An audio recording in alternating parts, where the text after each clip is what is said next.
Ladies and gentlemen, history was made this past week on NXT, and after it was all said and done, there was only one person I thought of when Keith Lee held up both North American Championships and the NXT Championship. This person is an after-party hangover legend, and Keith Lee is his spirit animal. He is also currently one half of the APPW Tag Team Champions of the hashtag World Order. Speaking of hashtags, hashtag we got one. Welcome back, Mr. Tryon. What is going on, my man? Keith Lee, woo, woo, Keith Lee, woo, woo. Sorry, I'm still celebrating. What's going on? Bask in his glory. Well, what did you think of that match, man? What are your thoughts on that main event? Oh, man. Even though what's his name spoiled it online by one of the NXT guys, I was still just as excited when I saw it happen. Yeah. It was everything, man. Obviously, when you get a Keith Lee match or Adam Cole match, it's gonna be great action. It's gonna be fun, but just everything, man. The storytelling in it. It's I'm big on storytelling, and just the story they told was awesome. I avoid spoilers like the plague, so I was dodging them left and right. I had no idea, and then they tried to spin it online saying that they recorded two separate endings. I didn't pay attention to that. I was excited. I saw Keith Lee. He defeated and ended Adam Cole's reign, and man, I was jumping up and down, and I was thinking, man, Mr. Tryon must be screaming at the top of his lungs right now. That dude just made history. Talk about moment maker. He just made another one. Seriously, that was everything about it, man. The ending of it, I just thought was great. It was one of those things you forgot there was no crowd there, just with how emotional it was. I was going to ask you about that. What do you think of the current climate that AEW and NXT shows have with the no crowds or limited crowds? I think that with NXT more than Raw and SmackDown, it's better because there's so much going on in the ring. I'll call it for what it is. There's better matches usually. When there's a good match, you kind of forget that there's nobody really around ringside. Until the end when there's nobody cheering. But otherwise, I mean, you kind of get when you can get lost in the match and forget there's no crowd. That's when you have a good match in your hands. And that's what there's been a lot of. As long as there hasn't been any audience or limited crowd, we haven't been getting many special moments. But this was a very special moment, and it was incredible. Where do you see Keith Lee going from here? What does he do next? I'm hoping that he drops the North American title. Maybe not lose it, but give it up, kind of like Austin Aries did with the X Division title and Impact, years ago, and just focus on the main title. Just elevate that. Obviously, I think it's pretty clear he's going to drop it to Karrion Kross in the future. But I just hope that they give him some moments in between then. Do you think he's going to drop the North American or the main to Karrion? The main, I think. I think the North American. What I would like to see the North American is him maybe, give it to William Regal and say, I want somebody else to have an opportunity to carry this title. Maybe it's time for Dominik Dijakovic to take it. Maybe him and Keith Lee have one really good match and Dominik finally takes it off of him. Just the North American title, I mean. It's great to see him with two titles, but you also want to see other guys fight for something else too. What would you think if Cameron Grimes pulled some fuck shit and took the North American Championship from him? Oh, no. No, you can't have nothing like that. You gotta lose it with prestige, lose it with class. It doesn't seem like anybody can stop Keith Lee's momentum. It's exciting to see the rise of Keith Lee. And you know it's only a matter of time before he does get called up to Raw or SmackDown. Hopefully Vince doesn't ruin him. But That's yeah, what I'm afraid of. I'm glad that I got to get your 2 cents on this. And in You know, close... one more thing about that match. Yeah. I don't know if you remember years ago when Booker T and Triple H fought for the World Heavyweight Championship. Yep. This is kind of what I wish that would have ended like. I don't mean this in a racial way, nothing like that. I just mean the fact that Adam Cole was telling Keith Lee, "You're nothing. You don't deserve this championship. I'm taking your championship." And then that monster just got unleashed, and he just ended him like that. It was, you never want to call the 6'5", 340-pound guy an underdog, but he felt like an underdog in that moment who toppled Adam Cole. So that's what played me pop even more right there. You know what my favorite move was in that whole match was when Keith Lee did the second rope moonsault. The second rope moonsault, he landed all of that 300 pounds onto Adam Cole, and I felt bad for Cole, but it looked fantastic. I was like, if he kicks out of this, it's literally by instinct. I was like, all of that weight right down on him. That's an incredible comparison, though, to the Triple H Booker T match. There's an epic build to that as well. This one even bigger, and it's awesome to see Keith Lee. We are all basking in his glory currently. Oh yes, we are, and I cannot hopefully wait. we will for a lot longer. I cannot wait to see the follow up to that. Do you have any closing words to the other tag teams in APPW? Wait, there are other tag teams? I thought it was just us. Well, Sam and Jake, the SRAP best friends, are chomping at the bit, and the Brothers of Penetration, and we got Gaviti Adadot. That's Bretsky's stable. I'm sorry, man. Those are nobodies to me. I don't even. Not worried about them. Well, do you have any shout outs or any plugs you want to give before I let you go? I don't know, man. The Army,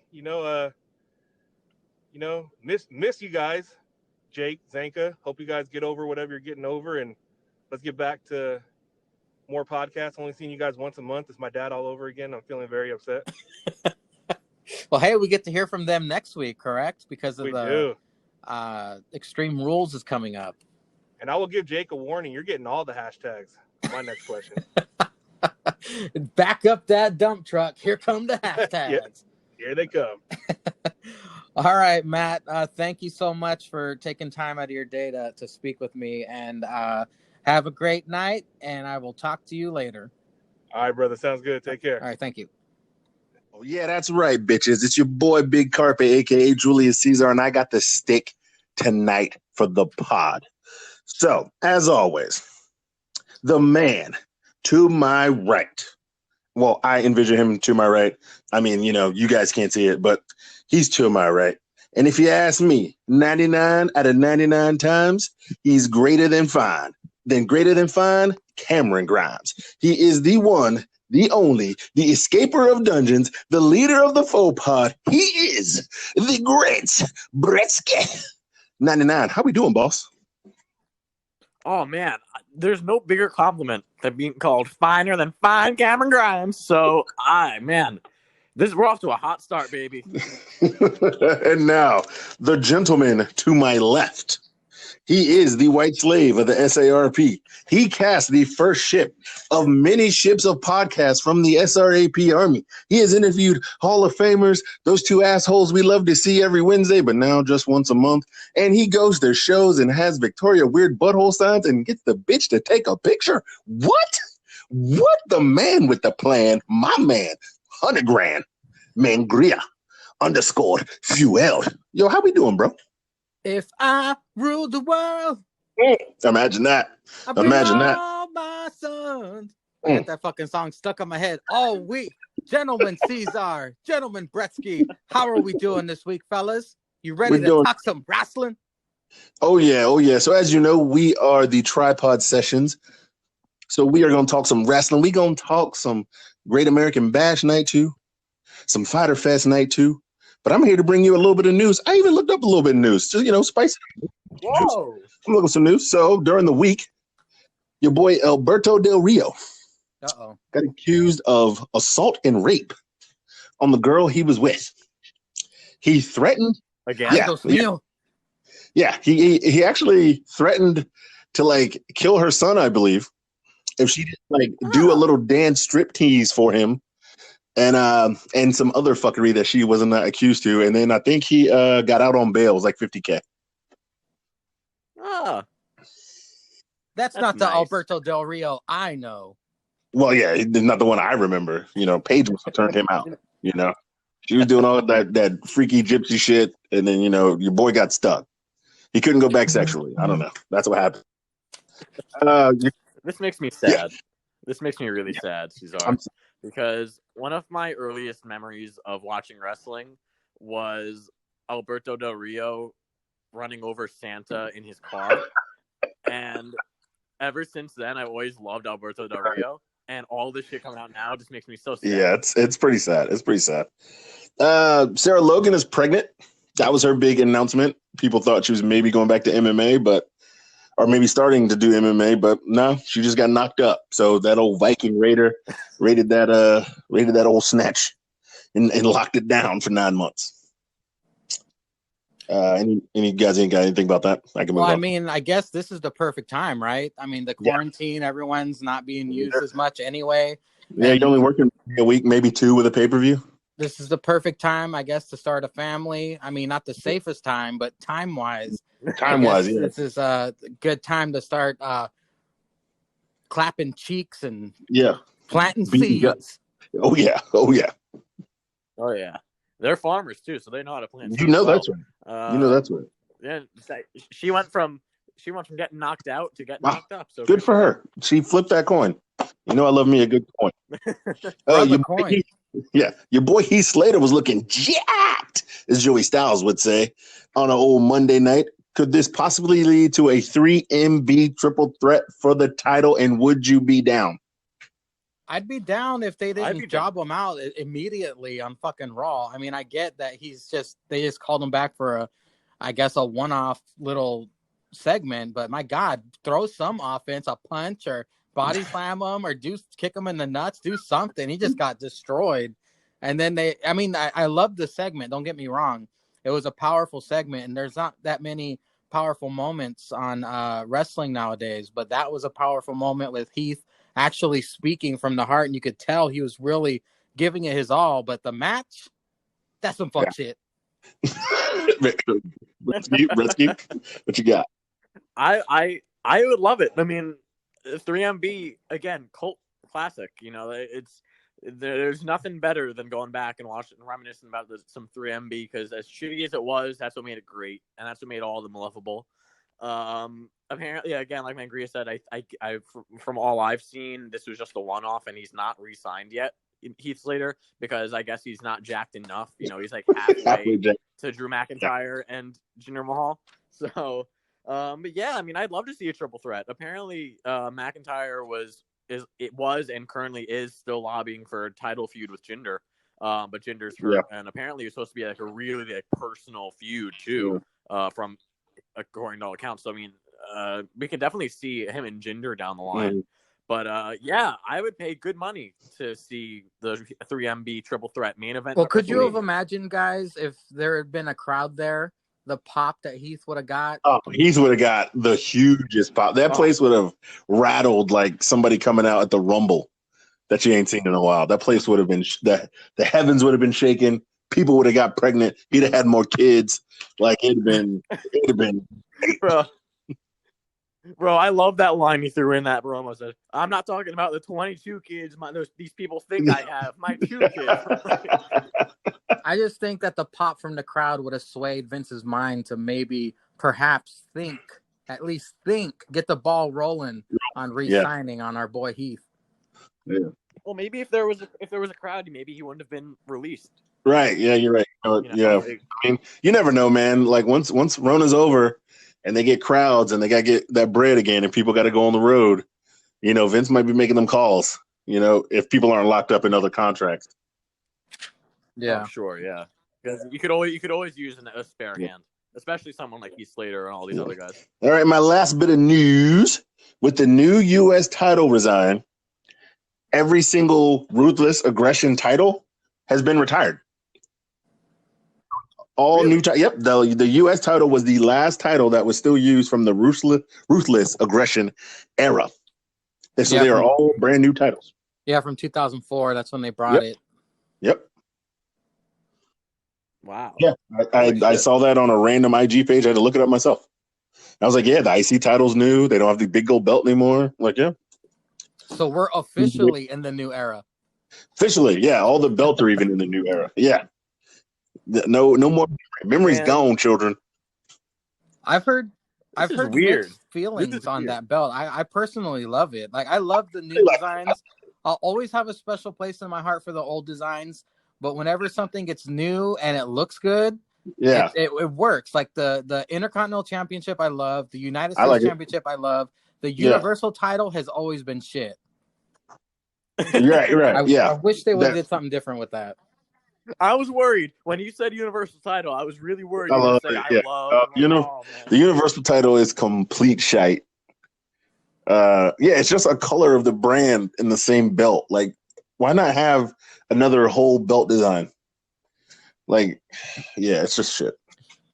Hey, Brett, you're the young generation, so I'm gonna ask you: had they brought the Universal Championship and it was a purple belt with Universe holograms on it, would you have liked that better than the bullshit we got now? Fucking 9. Well, I mean, I would be pretty fucking impressed if they were able to get holograms on there. So yeah, I mean, well, basically what you just described was the Cruiserweight Championship to me. So what if instead of like side plates, it's like all the planets are on the belt and the Earth that becomes like your plate. So like when it'd be Braun Strowman like sitting on top of Earth with the plate. In the middle design, so the middle design always changes, and the side plates stay the same. Well, shit, take a page out of Naomi's book. Even she made the women's championship look decent. She lit it up. Yeah. She did light it up. That's simple. Yeah, she. Ellie Bry with the hemp belt. Yeah, the Earth belt. The Earth belt was lit, man. The hemp belt. Exactly. The Fiend belt. That was so good. Love the Earth belt. All right, with that news, since we were talking about WWE, let's go to the Great American Bash Night 2, fellas. Hey, Caesar, can I introduce it? Go ahead. And now, Mountain Dew presents, with limited commercial breaks, NXT's The Great American Bash Night 2. Now, before we move on, I just want to remind everybody that America's favorite family, the Chrisleys, are going to be back. After Mike the Miz and host Cannonball. Oh man, you don't want to miss it. That's in my notes. Yeah. So, hey Bretsky. So I heard a rumor that one day somehow you traveled back in time on a July 4th and banged a wrestling TV writer's mother, and he goes, "Yo, man, what the fuck you doing?" And you said, "Yo, I'm the Great Bretsky, and I'm giving this bitch a Great American Bash to that ass." And then that's how this pay-per-view got named. Because he laughed so hard, he wrote it down, and he forgot you were banging his mother. Then you time traveled back to like present time. Is that true? That is true, man. You know what? I got good writers out here. I got to get that. Big props to that guy. You know, when he walked in, I was like, "Uh-oh!" But you know, you gotta keep him laughing. Right. You keep him laughing, and they don't come after you. So you know, props to him. And I wonder how his brother's doing. Oh, yeah, I wonder how that old cooch is doing. I wonder if she still remembers every July 4th when them fireworks were going off in her bedroom and outside at the same damn time. Man, she wasn't really doing anything independently. I heard that.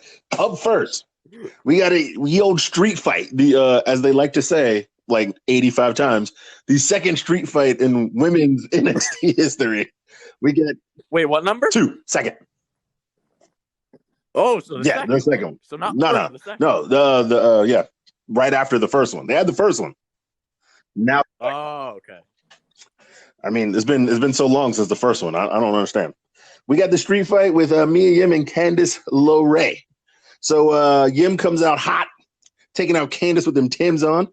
She was pulling out weapons under the ring. Did you guys notice there was a monitor and headphones under the ring when Mia Yim was pulling out all the weapons?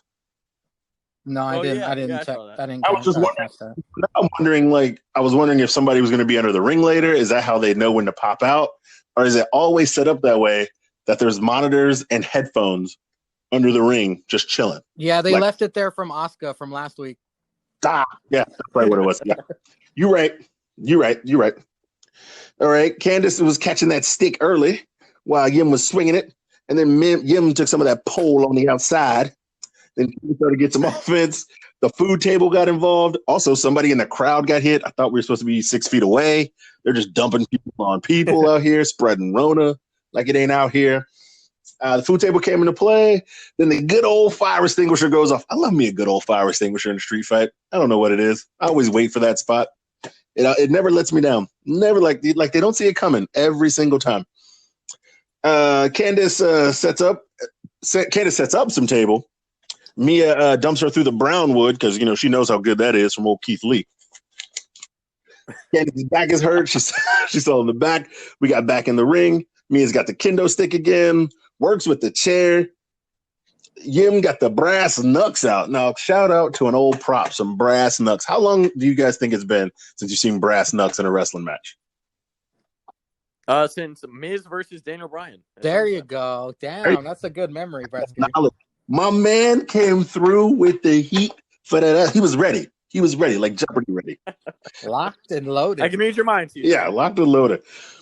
Obviously, chair shots came from Candace. She, hit her hand on the chair. They both get on the top. Candace with the swinging neck breaker onto the pile of chairs. I thought it was good. It was a great opener. I happen to like the first street fight better. I'm giving it 5 and the must. How about you, gentlemen? And Mangria, don't forget to include after every. Wait a minute, Ceizar. What was the first street fight? Tegan Knox and Dakota. Oh shit, that recent? Damn, I thought with the whole NXT women's history, it would have been like fucking Paige and Natalya or something. Yeah, something like that. Yeah. Well, they had a while ago. I think it was Asuka and Nikki Cross and like a last woman standing, which was really good. And then they kind of stopped. Yeah. Then the bitches weren't ready to eat tables and chairs, so then now they had to step it back up. Do you want me to go? Yes, man. Actually, I like Mangria to go last. Bretsky, please drop some knowledge on the fans and the mighty 20. We'll do. And just a reminder that we don't have predictions for this one. We have predictions for the AEW pay-per-view TV. So Mangria, don't forget later on tonight to give those predictions. But you kind of you mentioned a lot of the stuff that I mentioned. I think we need to give a little more appreciation to Candace's outfit because she had the sleigh on, which kind of made you laugh a little bit. She had them white jean shorts on with the fishnets, looked pretty good. You got the early weapons. The hot start. I really like the fact they kind of just they cut the shit. It's like, all right, fucking we hate each other right away. I'm gonna whack you with some kendo sticks. So that was much appreciated, kind of on par with the rest of the story. That dude just got fucking clobbered by Candice LeRae. Because I was like, I looked up, I'm like, oh, look at that, they're going into the crowd. And he got stuck behind some chairs too. They're trying to get him away. He got tripping on chairs and shit. Oh man, then I agree with Ceizar. I'm a sucker for a classic fire extinguisher spot. That was a well done one too. I also have in all caps with a bunch of O's and I's. Food fight. Morrow with a nice Spinal Tap reference when he said that this match is turned up to 11. Then like you said, the drop kick, Mia drop kicks Candace through that table, off the platform through the table, which was really a really brutal looking fall. Then Mia Yim put the garbage can over Candace's head. That had hit the cannonball on her, which looked pretty brutal as well. The brass knucks to the chair probably hurt like fuck. But then right after that, to have that swinging neck breaker off the top rope table onto the chairs, that looked brutal as hell, and they sold the shit out of it too. I was kind of surprised that Candace won because I even kind of thought that I mentioned this last week. I thought that they would have Mia win the Fatal 4-Way, but I don't mind Candace winning. They both could use the win. Neither of them are hurt by that loss.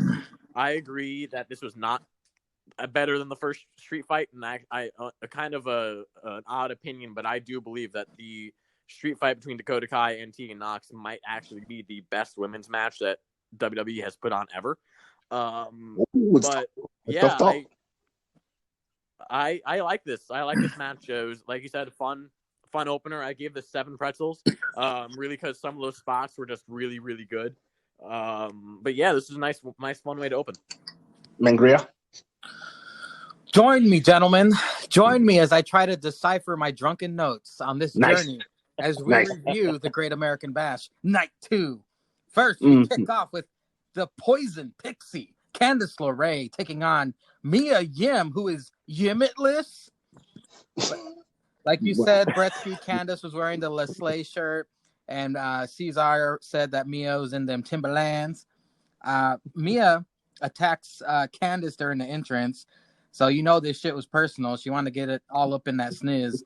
He said, fuck the music. Let's go. Chairs, kendo sticks, and garbage cans. Oh my. Mia wailing on Candice with the kendo stick. Mia puts table in ring. Tom Phillips giving Candice some credit on her brutal past before NXT. Mia tosses Candice into guy in the spectators area, like you guys had mentioned. During the food fight, a vegetable tray comes into play. I still missed the cookie sheet, by the way. Cookie sheet's always good. Like you guys both said, the powdery money shot came into play with the fire extinguisher. Mia Yim drop kicks. Now I'm thinking of old guys jacking off. Mia Yim drop kicks Candice off a platform. She crashes through the catering table. We get the commercial picture-in-picture. When we come back, it got a little quiet, and you heard someone in the audience say, "You suck, Candice!" And then when Candice was about to attack Mia, the guy said, "Don't do that." When she shoved the chair in Mia's stomach. Mia with them brass nuts, Regal style. Candice counters with chair, like Bretsky said. Ouch. Candice had set up a table on top of the top rope in the corner. They end up standing on it. Candice clocks Mia in the face with the brass knucks. Then a swinging neck breaker off the table onto pile of chairs in the ring. Pin for the win. I really enjoyed this Street Fight. It was a great way to kick off the second night of the Great American Bash. That's why I will give it 7 and the salt. Ceizar.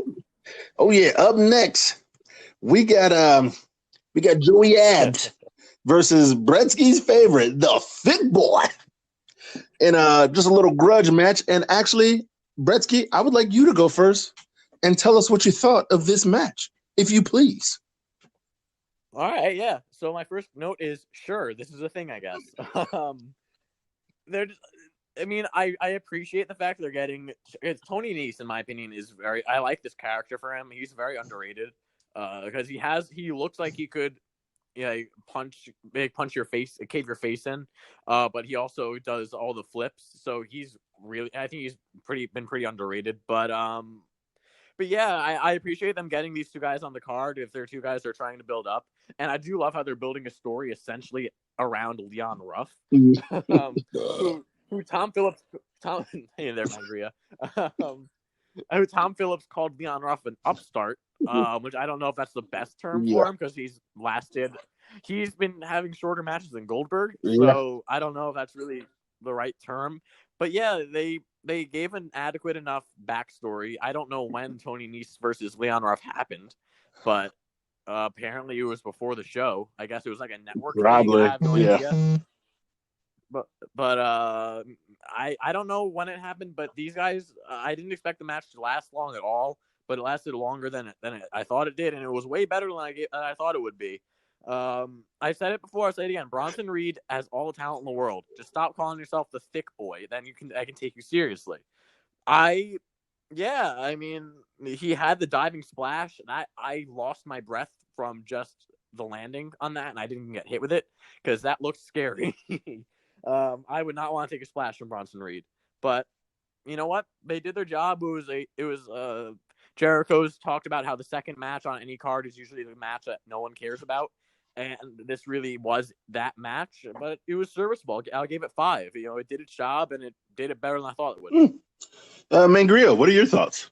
Oh, boy, Bretsky, you were way too kind. I guess this is the time of the night where my drunk ass was losing patience. Like you said, this was the cooler match after the great kickoff we got. In a match presented by the Shakaroni Pizza, Bronson Reed, the resident thick boy, versus Tony Nese. The nickname, insert nickname here. Tony, Bronson needs to stop worrying about his little friend and start worrying about his diet.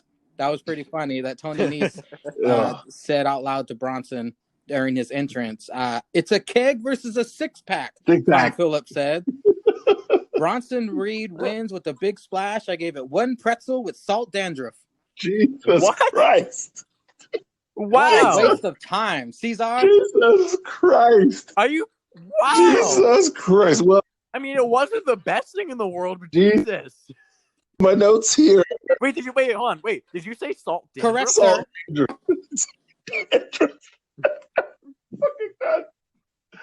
All right, so I wrote down Ficky with the senton, controlling the match early. Tony sneaked in some offense while on the apron. Then we had some back and forth. Reed hits the elbow drop avalanche. Tony with the throat chop. The refs didn't see it. The two-rope moonsault. Then off the top, thick air. And it's over. I gave it 4 pretzels. Up next, the Robert Stone brand trying to get Shotzi Blackheart. What would you guys think of this?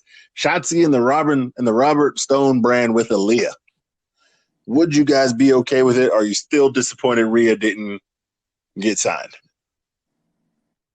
I'm forever disappointed that Rhea didn't get signed, and I still haven't gotten over it. But I can tell Robert Stone got over it pretty well. He was looking clean, back to normal. Like, he was back. He was back fighting. He's got a client again, so he's getting. Oh, don't say that. Well, I mean, he's got Aaliyah. Yeah, don't say clan, but yeah, I wouldn't mind seeing Shotzi Blackheart in there. I mean, it's the classic, it's a time and time again trope, but it's the dysfunction, the mix of styles with the looks that she cares about her looks, Aaliyah, but then there's Shotzi who doesn't care about anything. How will they ever coexist? And then they win the tag titles or some bullshit. But yeah, I wouldn't mind it. I think they're all really good characters. I wouldn't mind seeing it. Mangria, what were your thoughts? Caesar, do you want me to say the whole segment or just the question? I was gonna continue. I just wanted to know your thoughts about. I don't care for Shotzi being in the Robert Stone brand. I'm personally disappointed that Bretsky's situation didn't pan out from last week where Rhea would join. I would love to have seen that. Shotzi, of course, doesn't fit in. They're just setting up another rivalry for Aaliyah. Rivalry. Yep. And then so Shotzi gets in her Tonka tank and runs over Robert Stone's ankle really, really badly, I will say that it looked like it didn't want to roll over his ankle. And so she kept pushing it and then parked it. And it took 3 referees and Aaliyah to get it off of him. And he was crying that his ankle was crushed. He's still crying on Instagram. If you check post, he writes almost on every NXT post that he was run over by a tank. And then after that, we saw Adam Cole show up and we see the usual suspects.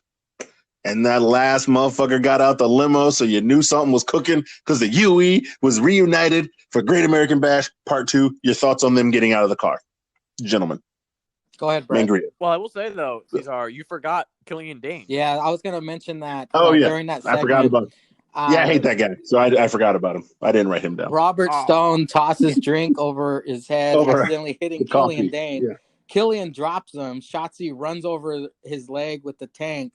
And this segment mirrors what happened on AEW with the Big Swole, Britt Baker, Rebel segment where they did over dramatic screaming, and I fucking loved it. I was a huge fan of this segment. It was funny as shit. Oh my God, I'm dying! Robert Stone shouts. Go ahead, Brett.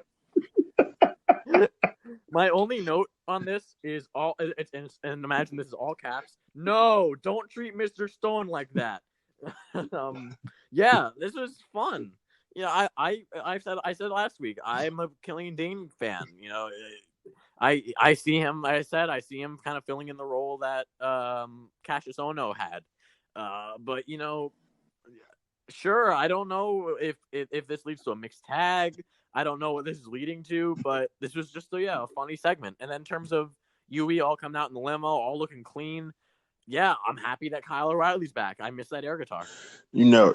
Up next, we got Bretsky called it last week. Johnny Gargano versus Swerve Scott. So this one, guys, I thought was a really great match. We had a little match work at the beginning. Johnny taking control and started yelling, "Whose house?" Johnny's house. To start the crowd up, who started chanting, "Who sucks?" Johnny sucks, which I thought was hilarious for the crowd reaction. We got quick reversals from both of these guys. Swerve gets the upper hand, takes the dive to the outside. Swerve control during the break in the picture-in-picture. Johnny tries to fight back, but Swerve with that twist DD, twisting elbow drop, which always reminds me of like when Bailey does that elbow drop off the ropes. Like it looks exactly the same.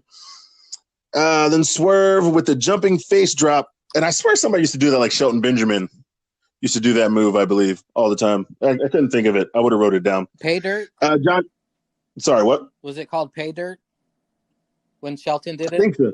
Yeah. That's I thought it was Shelton. Yeah, it was called pay dirt. You are 1 point for Mangria. He's on the board. Johnny takes control with the slingshot spear. Swerve answers with the rolling suplex. Back and forth again to a house call. Swerve trying to put Johnny away. He keeps kicking out, and then Swerve ends up with that face that everybody ends up when you're wrestling Johnny Gargano.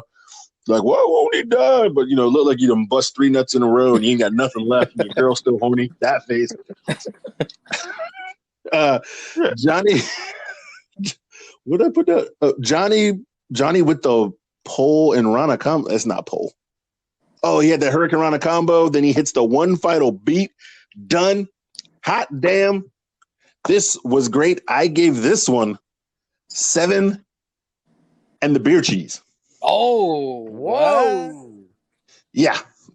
From everything with this match, with all the reversals, the wrestling, the mat wrestling, then when it got going, the high spots, the moves, the kickouts, I enjoyed this match thoroughly.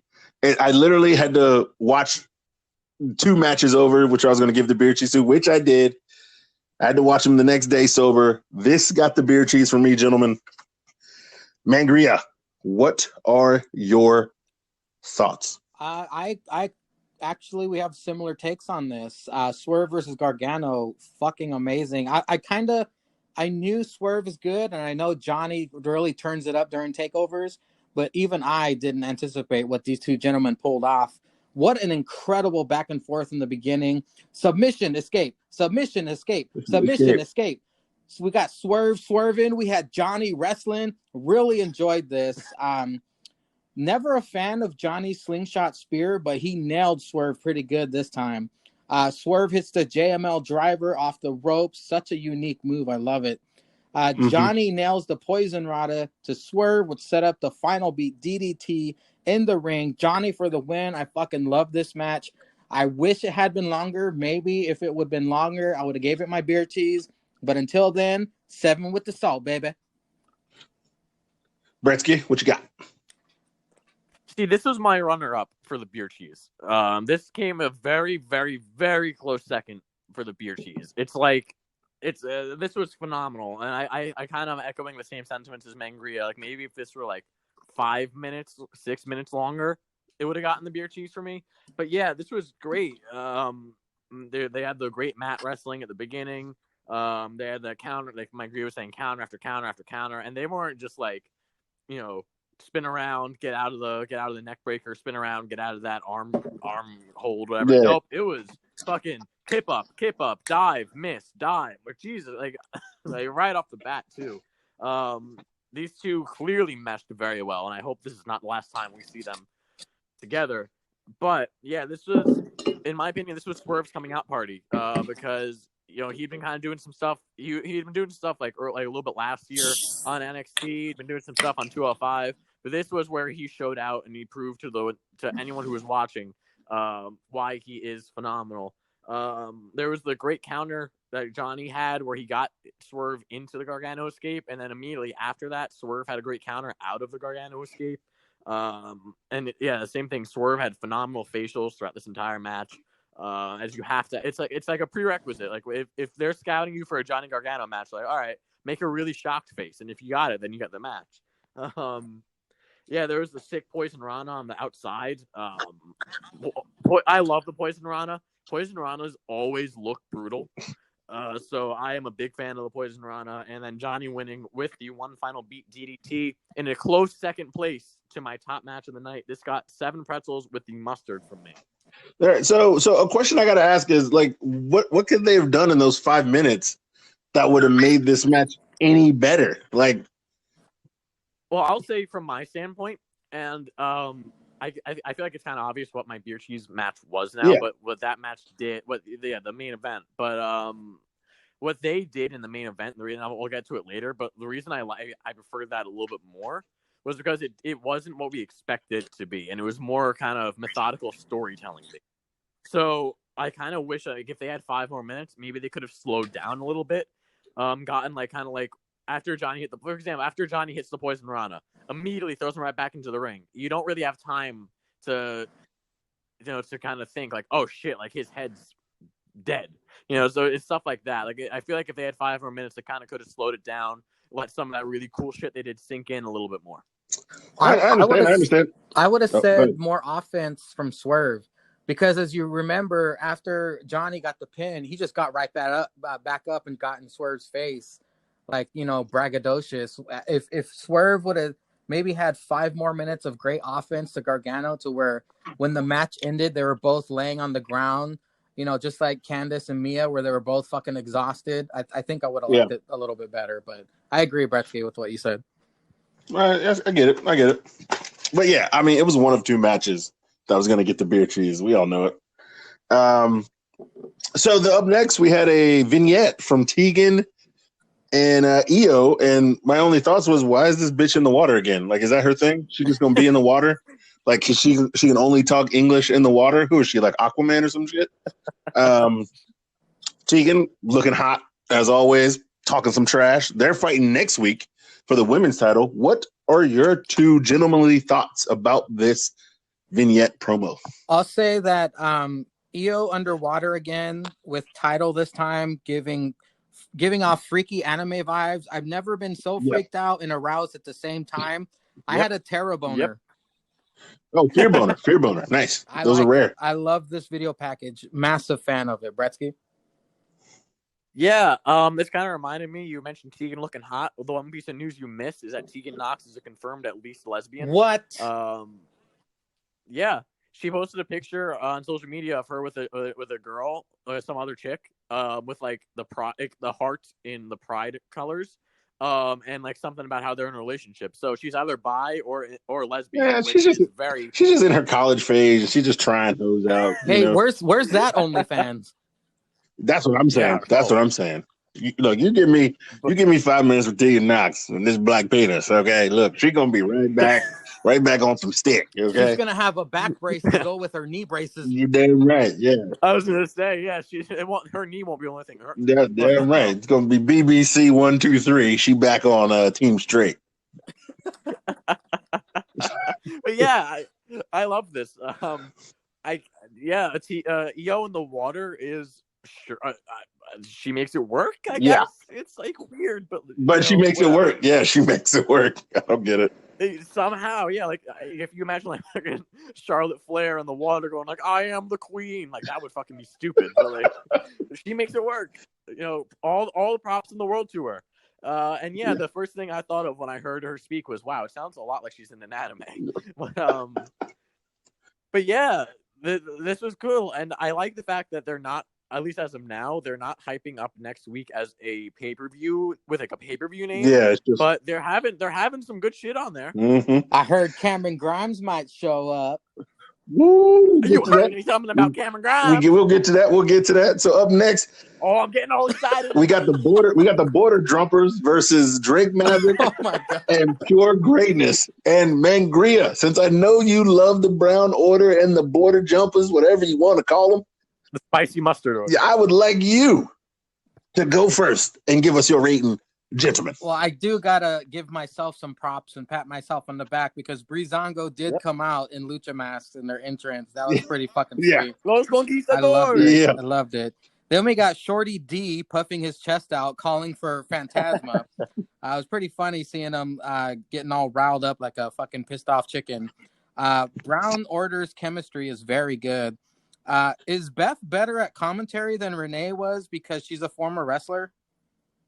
Probably. Maybe.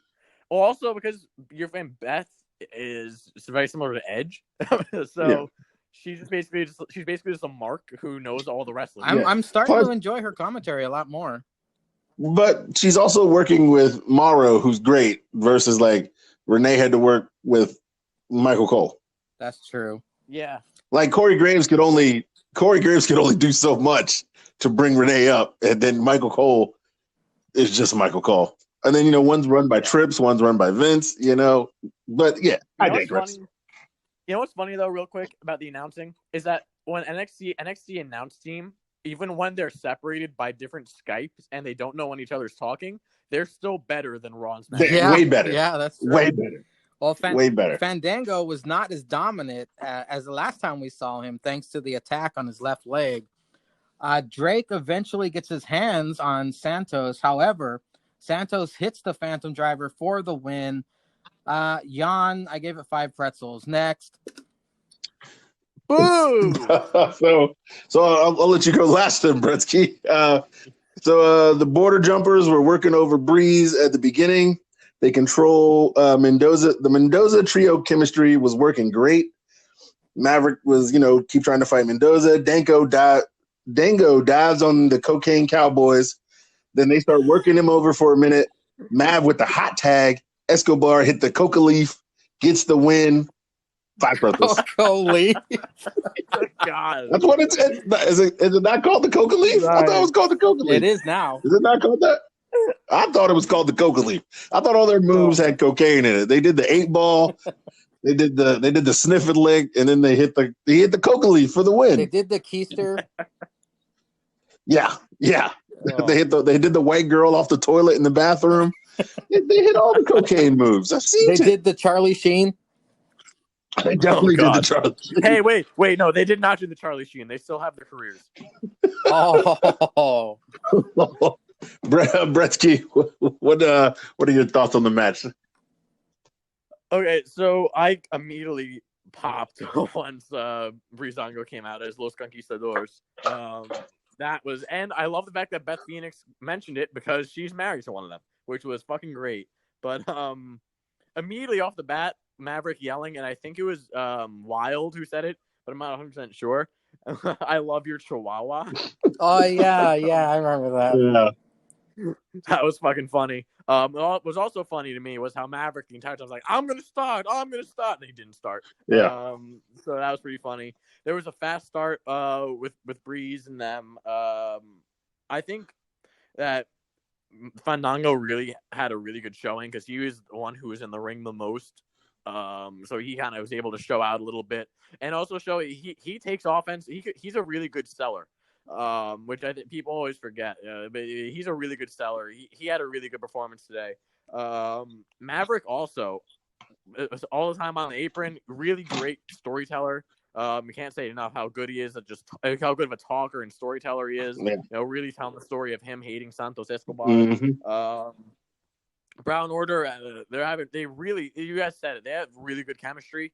They were hitting like those trio moves they did, where like a guy bouncing off the ropes and the whole whatever the fuck they did, like the senton carry bomb, whatever it is. It was good. That was cool. You can tell that they're really trying, and again, I say it every week. Santos Escobar is adapting to the American WWE style more and more every week. I did like also when Maverick and Santos Escobar got the tags, how Escobar didn't realize Maverick got the tag, and then when he did, he kind of stopped, like, oh shit, for a little bit.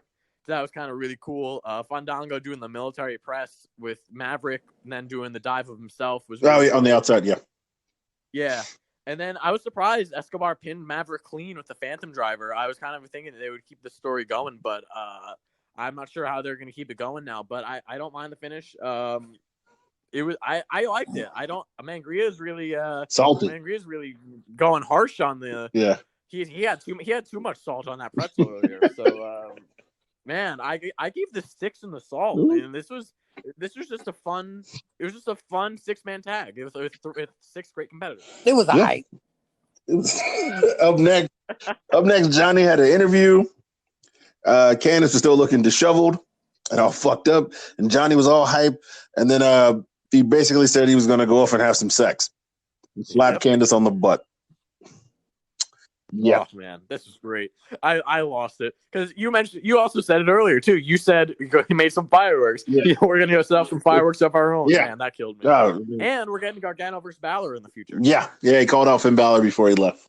Mingria, any notes about this? No, I just wrote down that line. We gotta go sell some fireworks now. Yeah. So Mingria's boner is up next. Oh yeah. Mercedes Martinez is back in action. And I think that match was shorter than me talking right now. So when you hear the pause, that'll be it. That's all I wrote. I said, this bitch is too strong. And I didn't even rate it. I was like, this bitch is too strong. Good for her. She got to win. Mangria? Well, yeah, like you said, I mean, it's Mercedes Martinez, making her re-debut versus Santana Garrett. Mercedes coming out like Sub-Zero. I kind of like that entrance. And Santana Garrett continuing this ringmaster Cirque du Soleil shit she's coming out in. Great showcase match for Mercedes. I can say that. Wins with a Fisherman Buster. We get a Chris Lee Knows Best promo, of course. Always good. I did write down that Mercedes ring gear kind of looks similar to Shayna Baszler's ring gear. Yeah, they're the same person, except she's Spanish. It's like the same shit. But I gave it 5 pretzels. I mean, it's a decent showcase match for Mercedes, and I'm glad to see her. Yeah. Bretsky? Frankly, I'm shocked that Mangria didn't give this 10 pretzels with mustard with beer cheese for Mercedes Martinez. I was expecting salt, mustard, and beer cheese like flying out of here. Oh man, no, I was really happy to see Mercedes Martinez. I guess this went way longer than I thought it would. Santana Garrett got some more offense than I thought, and the only reason why is for that Christy Knows Best promo, and I just know it. Yeah. I loved how Mercedes Martinez no-sold that handspring elbow thing. Mm-hmm. She just hit it, just fucking decked her right out. Right out, yeah. Funny. And she won with the Fisherman Buster. I really like the Fisherman Buster, but I just gave it 4. Same thing as the thing that Mangria said. It was just a showcase match for Mercedes Martinez, and even though it was only for the Christy Knows Best promo, it was able to showcase Santana Garrett a little bit. So, it was good for both of them, but really I didn't care. If it wasn't for Mercedes Martinez coming back, I wouldn't care. Yeah. Up next, we had a promo from Priest talking about a certain somebody, how they've been fucking with him all week, and he decided to call out fine Cameron Grimes next week. Bretsky. So basically, what you got here, all right? You got fine Cameron Grimes taking on that little piece of shit Damian Priest next week on NXT. Oh my goodness gracious! Oh, he's gonna cave his chest in, baby. Should I call you an Uber?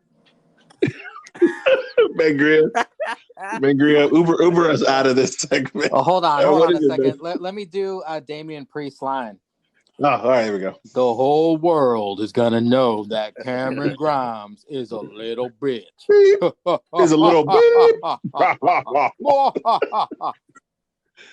How is he a face with a Joker laugh? Is he heel or face? I don't know. I honestly don't know. I just know. I know for a fact that Bretsky's eye is gonna be glued to that TV next week. Yeah. Man, I know they won't be. You know why? Because my boner's gonna be in the way. Yeah. It's gonna be raging everywhere. It's gonna hurt. Hell yeah, baby.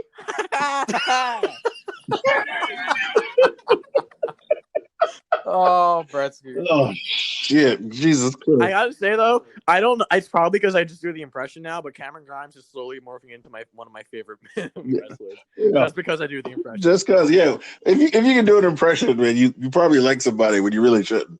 Let's be honest. It's like, I used to be on the same page as you, Cesar, where it's like there was that one thing missing, and I realistically, I still am, but just because I do the impression. Yeah, you just like it more. It's only funny when you do it. When I hear him talk, I want to punch my TV. Coming to 2K21, Bretsky's going to have all of Cameron Grimes' moveset and the entrance and the hat. Coming to WWE 2K Battleground. There we go. And the main event. Adam Cole, baby, versus the limitless one, Keith Lee. Strap versus Strap. Winner walks away. He's the double champ, the champ, the people's champ. All right, here we go. So Lee's size versus Cole experience is what was brought up first during the match. Lee was talking trash, and then he got paid for it. Cole was in control out of the side. On the side of the ring, Cole breaks the count to keep up damage to Lee outside. I thought was really, really a great way to show how brilliant Adam Cole is. He just kept rolling in the ring, rolling out, and then fucking up Keith Lee on the outside, rolling in the ring, rolling out. I thought it was super, super, super brilliant. Cole's still in control in the ring. He had a pentatip. Lee takes back control with the power slam, hits the Grizzly Magnum in the corner, and Cole answers with a, oh man, I'm so drunk. I can't read this. That's how I felt writing this, probably.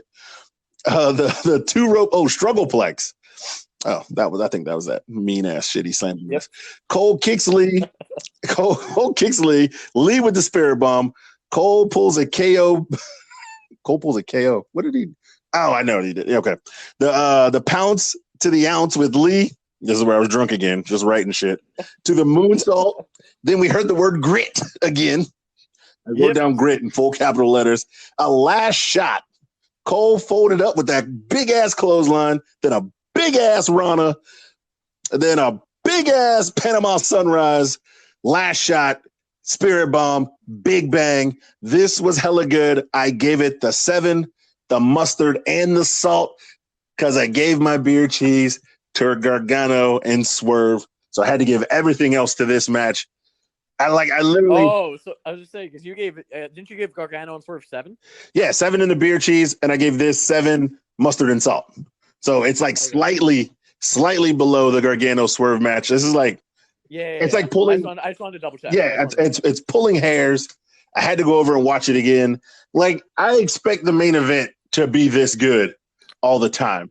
I don't. You want to steal the show. I feel like Swerve and Gargano put on that match that could steal the show, or it'd be just as good as the main event with no buildup. This has been built up for weeks. You know it had to be good. Gargano and Swerve had 1 week buildup, and they put on a classic like that. That's why I gave that to beer cheese versus this match. Gentleman Bretsky, what is your thoughts, my good sir? Thank you, gentlemen Caesar. So gentlemen, I gave this right off the bat. As I'll say, I gave this 8 pretzels with the salt with the beer cheese. Ooh. Because I harped on it earlier. This was not the match that I was expecting. I was kind of expecting something along the lines of Swerve and Gargano, where it was like nonstop action, spirit bomb into kind of like what the end sequence was, but I kind of expected the end sequence for the entire time. Mm-hmm. So when it started, and it was starting with Lee kind of toying with Cole with the wrist lock, that kind of stuff, I was like, oh, okay, this is not really good. But then the pacing started. How it was when Cole was in control, he wanted to keep the pace slow. Yeah. And then when Lee got in control, he did shit like run through the fucking plexiglass. Jesus which Christ. Was, my God. Jesus Christ. Yeah, that was incredible. But yeah, they constantly changed the pace to match what each guy was thinking. And then kind of like you saw Cole ramp up the pace when he's like, I see blood, I want to end this now. Yeah. So he's like, all right, boom, last shot, boom, Panama Sunrise. By the way, him hitting the Panama Sunrise on Keith Lee. That big ass Panama Sunrise, Jesus Christ. Man, major props to Adam Cole right there. Yeah. But yeah, Lee going up onto the top rope, I must break him was pretty fucking funny. Lee with the struggleplex, always cool. They did I always love the finger. I'm a sucker for the finger on the rope spot. Yeah. That was a good one. They pulled that shit out. Yeah. The KO. That's what it was. The finger on the ropes. The KO. Oh yeah. Kevin Owens. Yeah. Kevin Owens used to do that a couple of times. Yeah. Yep. I also, something I'll never get over and I'll always love is Keith Lee's moonsault, because how the hell does he hit a moonsault? I don't know. Every time. It's great. I don't think I'll ever stop loving it unless he does it like 5 times in a match. But yeah, there was the great sequence back from Adam Cole, and then followed up with the last shot. Then Cole had that nasty landing from Keith Lee's clothesline. Looked like he landed on like his upper neck. Dude, he folded. Yeah, he got fucking lawn chaired. He fucking folded over. Yeah, that was a brutal one. And then I wrote, "Holy crap! How did he hit the Panama Sunrise on that big boy?" Then super kick party from Adam Cole. The Panama Sunrise countered into the Spirit Bomb, which then into the Big Bang Catastrophe. I love this. I'm really happy that they gave this to Keith Lee. This was great. Keith Lee might be the fastest rising star like in the company at this point.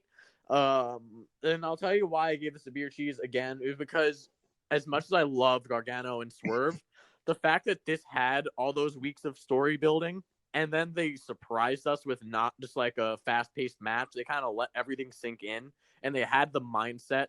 Like you could tell what each guy's mindset was. They told a story throughout the entire match, which is something you don't get a lot of anymore. So that's why I really loved this match. I gave it the edge over Gargano and Swerve. So that's why it gets the beer cheese from me. Gentleman Mangria. So at this point, up to this point, I'm sitting here, buzzed, drunk, watching NXT. I'm like, God damn, NXT is the best. But then NXT said, it's about to get besta, baby. We have the main event, winner take all match. And thanks to the United States, there's no interruption. The North American champion, Keith Lee, versus the NXT champion, Adam Cole. Winner take all match. And it was mentioned earlier that he's dedicating this match to his grandmama and his trainer who passed away, Killer Tim Brooks. Rest in peace, brother. R.I.P. Pour one out for my man. I loved how Keith was dragging Cole around by one arm during the beginning of this match. It was funny. I popped for that. Then he looks at the camera. Do you remember Johnny Gargano?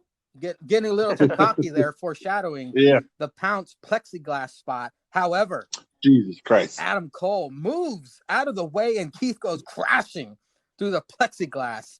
And then, like you guys said, the Grizzly Magnum. Let me take a sidebar here. The Chop Shop and the Steel Roll After Party. I think I should give this idea to the fellas that if someone doesn't answer all three questions correctly, the final chop should be the Grizzly Magnum. The Grizzly Magnum? You got to take a Grizzly Magnum. So if you get all three wrong, you got to take it. Yeah. So if you get all three wrong, you have to take 3 chops and the Grizz, or you just get the Grizz? No, 2 chops and the Grizz. If you get 2 chops and the Grizz? So chop, Grizzly Magnum. I'll float that idea by Jake, but he's been losing lately. He might try. He's been losing lately, so you might need to float it by Danka. And like Bretsky said, Keith Lee looks in the camera. I must break him. The famous line from Rocky IV. Took too much time, and Cole takes advantage of that. Keith nails the struggle plex, as Ceizars said, to Cole from apron. Very impressive strength. Morrow says, Keith is half man, half amazing. Half amazing. Oh, yeah. Since Vince Carter retired. Keith hits the Spirit Bomb and pin, but it was too close to the ropes. Adam Cole gets a finger on the rope, a la KO, as you guys had mentioned. And my Mamma Mia move of the night, gentlemen. Keith Lee lands a second rope moonsault that just flattened Cole. He got all of that impact on Cole. You might hear that again at the beginning of this episode when it's published.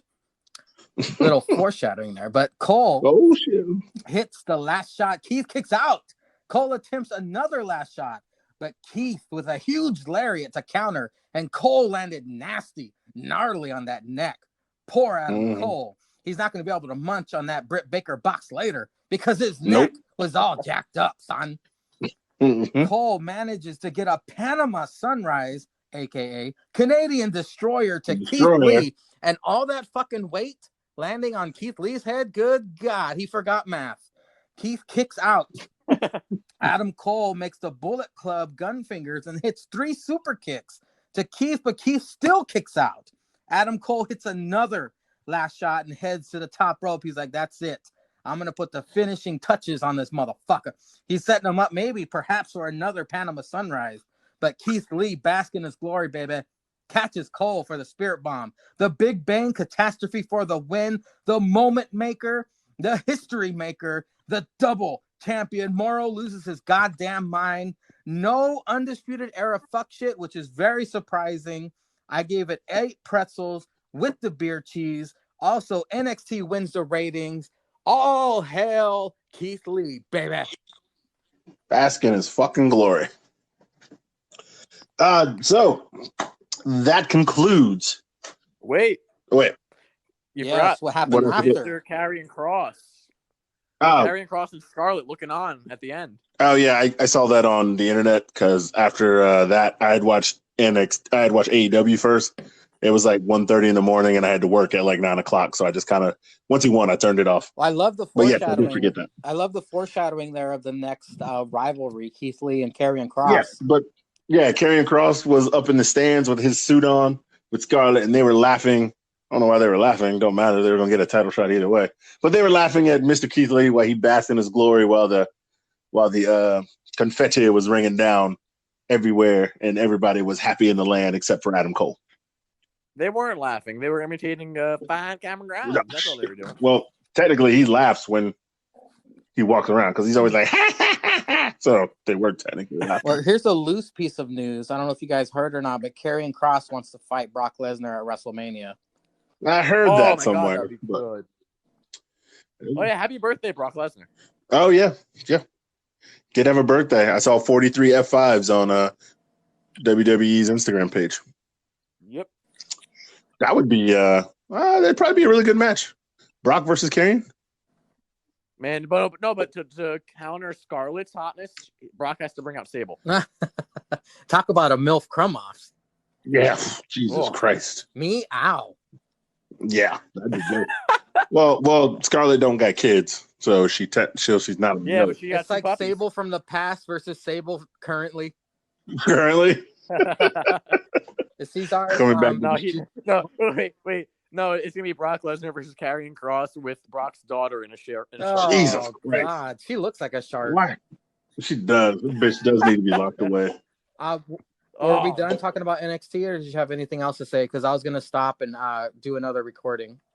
No, yeah. We're done. We can just stop and start again. Ladies and gentlemen, we'll be right back. Break, Mountain Dew. Thanks. Snyder's Pretzels. I'll let your boy. We are back with I literally, my drunken mind wrote down NXT Fyter Fest 2 as Jesus fucking Christ. With AEW's Fyter Fest 2, Day 2 in Fyter Fest. Oh my God. Get it together, Caesar. Get it together. Yeah. I shouldn't have opened that beer. I should have ate some more pretzels. Up first, a continuation from last week. We got Private Party versus the Champs. All right. I pretty much laughed at Private Party's entrance because the announcer said that Private Party is from a place where you need an invite to get into. Their announcers do too much good work, and the fucking nameplate things always crack me up.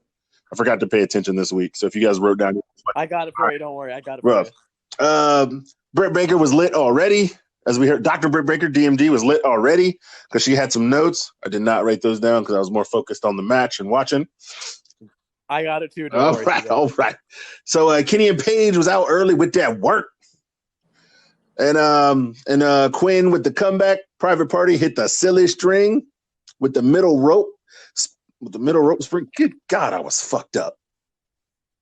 Hey, I can relate, buddy. All right. Private Party with the silly string, midi rope, spring. Board? Yeah, springboard something, but it looks sloppy to me. Sloppy fly. All right. Kenny fights back, and now with Paige with the A-bomb, the Hardy influence. Inspired. Hardy influence has been said 12 times in this match. And Paige eats the ramp. Shit look like it hurts. It always looks like it hurts. Why are they using this fucking ramp? Kenny stops the gin and juice pin for a top rope bomb. Last call. It's over. I can't believe that these motherfuckers wrestled twice and kept the belts. 6 and salt. Bretsky, please, like help me out because I fucked that one all up. Help the Mighty 20 understand what they missed. in this tag team opener. Man, this is the reason that Mangry is canceling. This is reason one of many. One of many. So, yeah, Hangman's nameplate said 2020 slow motion apocalypse. Yeah, Nice. yes. And Dr. Britt Baker, DMD's note said, at least, I don't remember if this is the exact quote, but it was enough of the exact quote. Kenny's pyro gave me third-degree burns, and it's another conspiracy to knock me out. Yep. Classic. Oh my god. Yeah, those were great. This was a fun match. Just another nincompoopish finish, but yeah. Mark Quinn had a sick handstand counter to Kenny's jumping leg drop over the back thing. Yeah. And then he got powerbombed into the crowd. And then Hangman got thrown into the crowd as well. So again, both shows have zero regard for social distancing in terms of the opening match and the crowd. But yeah, there was a really sick springboard onto Hangman pretty much in the crowd from Isaiah Cassidy, which looked brutal. And then I had a question: why the hell does Adam Page have beef with Private Party? They're all drunks, right? Yeah, he should want to fight them. Should be Kenny with the beef. Exactly. Yeah. And then there was a weird double Spanish fly from Private Party, which was really sloppy fly. Now, yeah, it was sloppy. Yeah. Then Buckshot hit an awesome. Oh no, not Buckshot. Cassidy had an awesome Buckshot counter. Yeah. Followed by the tornado DDT onto Hangman, onto the concrete, brutal onto the concrete. Yeah. Like, there's no way that feels good because it's not like in the E where they got the padding on top of the concrete. No, there's no give. Yeah, there's no give to that. That's ugh. The shooting star near fall was crazy. And then my last note is, really, we're just gonna ignore last week's near implosion. Fuck you, best friends should have won. All I know is that Best Friends should have won, and since they didn't, Private Party should have won. But this still gets 7 pretzels for me because it was still fun. But fucking, they should have lost at some point this weekend. At some point over Fyter Fest, they should have lost. Mangria, take us home from the opener.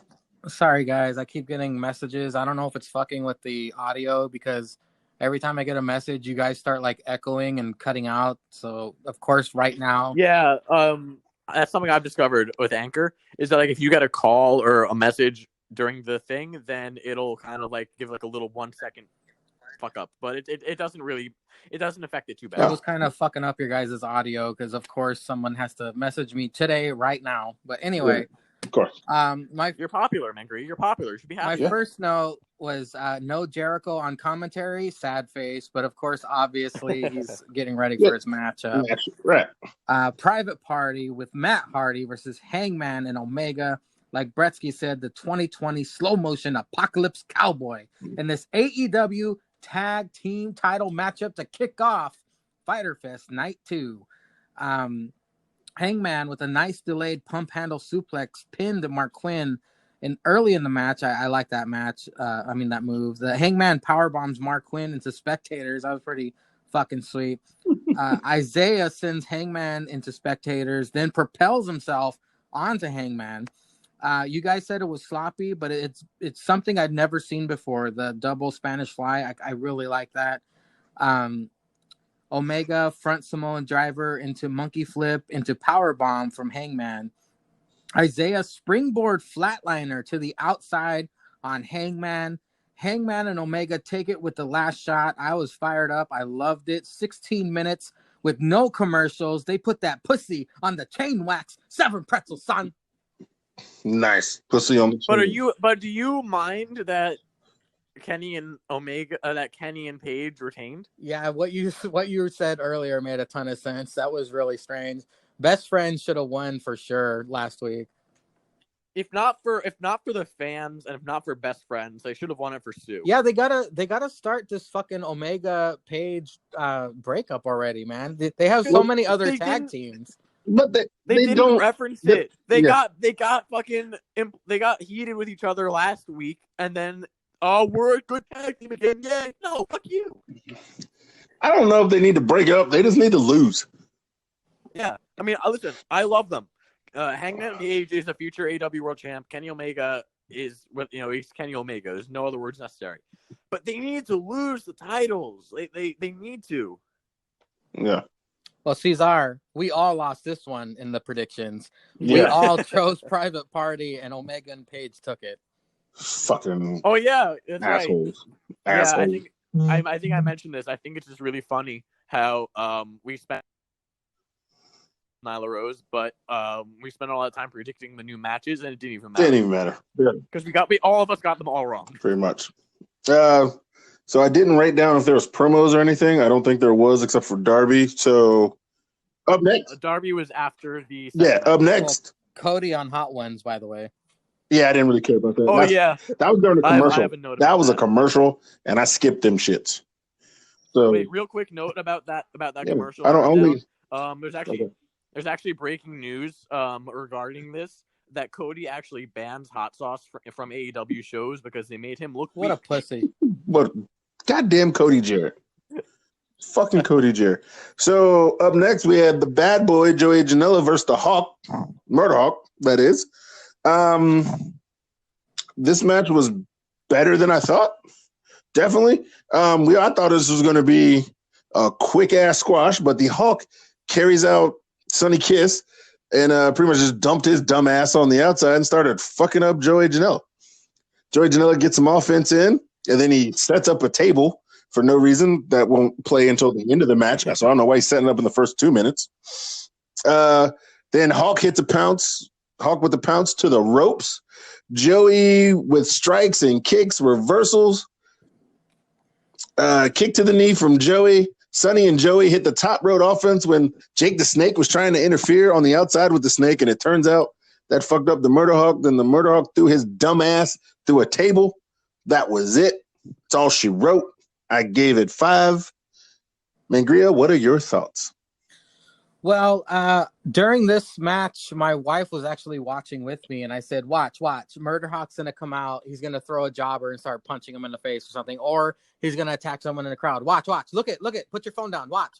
Mm-hmm. And as it started, fucking Archer has Sonny Kiss.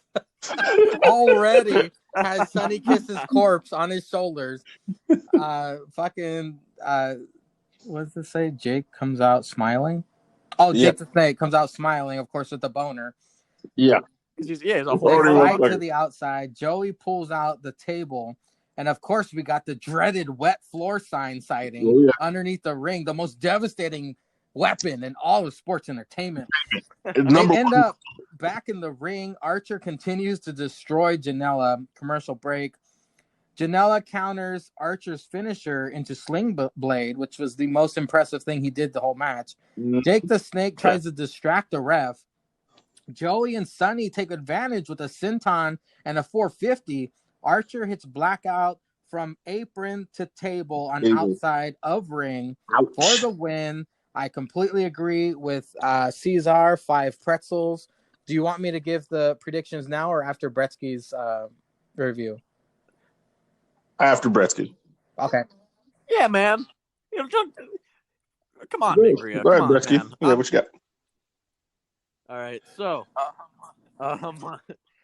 Archer carrying Sonny Kiss killed me because I was just happy that they were addressing the fact that Sonny Kiss is a thing with Joey Janela, whatever they are. So I was just happy about that. Then my next note is a table. Is this no DQ? And then wow, a ref enforcing rules in AEW. Color me shocked. I see. My question is, like, I got the announce table. If you go through the announce table, then that was a table that was already set, or the table with the ring bell in AEW. That's a table that's already set up beforehand. Like, you didn't set it up, so that's not really a DQ because that's there. But if you set up the table, shouldn't that be a disqualification? Man, they play by their own rules in AEW. Man, they just wild. Like that's something that should be explained at least, because like even though Archer didn't set up that table, it was still not a table that was set up before the match, so that should be a DQ. But whatever. Well, look at me trying to figure out. Yeah, I mean, Cody Jarrett eats the table like at least once a month. Never a DQ in his matches. Yeah. Well, because refs are scared. No, but then my next note is, why is this lasting 2 segments? And then It's that cooler then match. why are that cooler match? Yeah. Why are faces allowed to cheat without getting yelled at by JR in commentary? Because I think Sonny Kiss hit Archer at one point, and at least because that's the thing. At least in WWE, if that happened, Corey Graves would be all over Michael Cole for not condemning. Right. It. But none of them said anything. Like, oh, good for Sonny Kiss for getting even. They're scared of that drunk. Yeah. Scared of them two drunks. Him and Shivone. Oh, come on, Skivone. Yeah. My national way too long for the salt. Could not care less. Nice. So, Mangria, what were the predictions? Well, we all got it correct, gentlemen. We knew that Murder Hawk was not losing. Nice. Shocker. It makes up for the last one. Yeah. Up next, we had Darby Allin doing Extreme Sports. What about Zanka? Oh, Zanka got it right, too. Okay. Yeah. You know what? We Darby Allin get Zanka's prediction for the first one, though. The Private Party in Omega. Oh, right, because that was an added match. Yeah. But yeah, you're correct. Zanka got it right, too. Sorry. Yeah, Darby doing Extreme Sports 4. He's hanging out with Travis Persona this week. Really could care less. Darby did something that I don't know what it was, but I wrote down, what the fuck, Darby, that made me laugh. I don't know what he did, but I guess something made me laugh. I have no idea. He did something weird. Yeah, but, it's Darby Allin. It's Darby Allin. He's always weird. Up next, Taz comes out with Brian Cage. He gets to say shit twice during his promo instead of just once. I think he said this belt is some renegade shit, some real old renegade shit, or something shit like that. He brings out the FTW belt, which has been noticed on brands for the last 15 years. It means you are something. I really didn't care that I really thought this shit was whack that he brought out the FTW belt. And I wrote down, just take my win for Fight of the Fallen, because I know this fucker ain't winning and getting 2 belts. Gentlemen, Mangria, your thoughts of Taz and the FTW belt? Well, like you said before, I didn't give a fuck about Darby coffin dropping from a crane to foam blocks. Oh, you're extreme, Darby. Yeah, that's what made me laugh, because it was really stupid. That's what it was. Darby, coffin drop! Tony was in the ring, introduces Taz and Cage, and I think it was either JR or Excalibur that said, Tony's had caffeine. Oh, yeah, a couple monsters. Taz crowns Cage the FTW champion? ? I do like it better than the TNT title. I wrote. I was drunk. Taz dropped 2 S-bombs. Bresky, what do you got to say? Back to the Darby Allin thing real quick. That the foam blocks made me laugh, because I thought that he was gonna do like some cliff diving, and then I noticed that there was foam blocks, and I'm like, wow, I do that at the local trampoline park, so that was pretty funny. Nice. But I liked it because I don't know if you guys remember from ECW, but that's what the FTW title's from. Yeah, we know. That's why that shit's whack. That's why you don't bring that shit out now. Man, no, I think it's cool though, because it was Taz's title. It's essentially the $1 million title. It's the same rules apply. So it's like he's not really a champion, but he has the belt, and it makes I kind of liked it, because Taz is basically like, what the fuck is this? We should have been fighting now. We should be champion now. So to make up for it, here's this symbolic championship. So I really didn't mind it. I thought it was pretty interesting. And I also thought it was cool that they were able to kind of like harken back to Taz's old ECW days. Yeah, I thought it was whack. Up next, we have the 8-man tag. Now, I clearly thought, how the fuck are they going to pull this shit off with 8 motherfuckers in the ring? But Jesus Christ, if these boys ain't do it. Up first, JR cracked me up, because the heels showed up in the truck, FTR's truck, and JR goes, imagine having a warrant out for a vehicle and 3 of the 4 guys who stole it are wearing masks. I was like, who writes this dumb shit? Is he drunk? So we had the mules. Yeah, the mules, man, the mules. We had Pentagon and Dax starting off the match. These some bitches was hard hitting. They had chopped so hard, motherfuckers trying to find me. That shit cray. The Lucha Bros are too lit out of the gate. They were hitting tag moves. Those dudes look so clean, no matter who they're fighting, how is it they were not the inaugural champs or fighting for these tag belts. It is a crime and a damn shame. But let me get back to this. We had one of the Bucks versus the Blade. I think it was Nick. The Bucks do the double stuff, a low drop kick to a swinging rock bottom.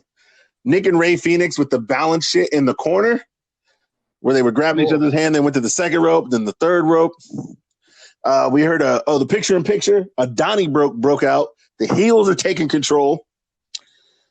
Dax made the cash to Matt. Matt apparently this sequence was a tag of the night.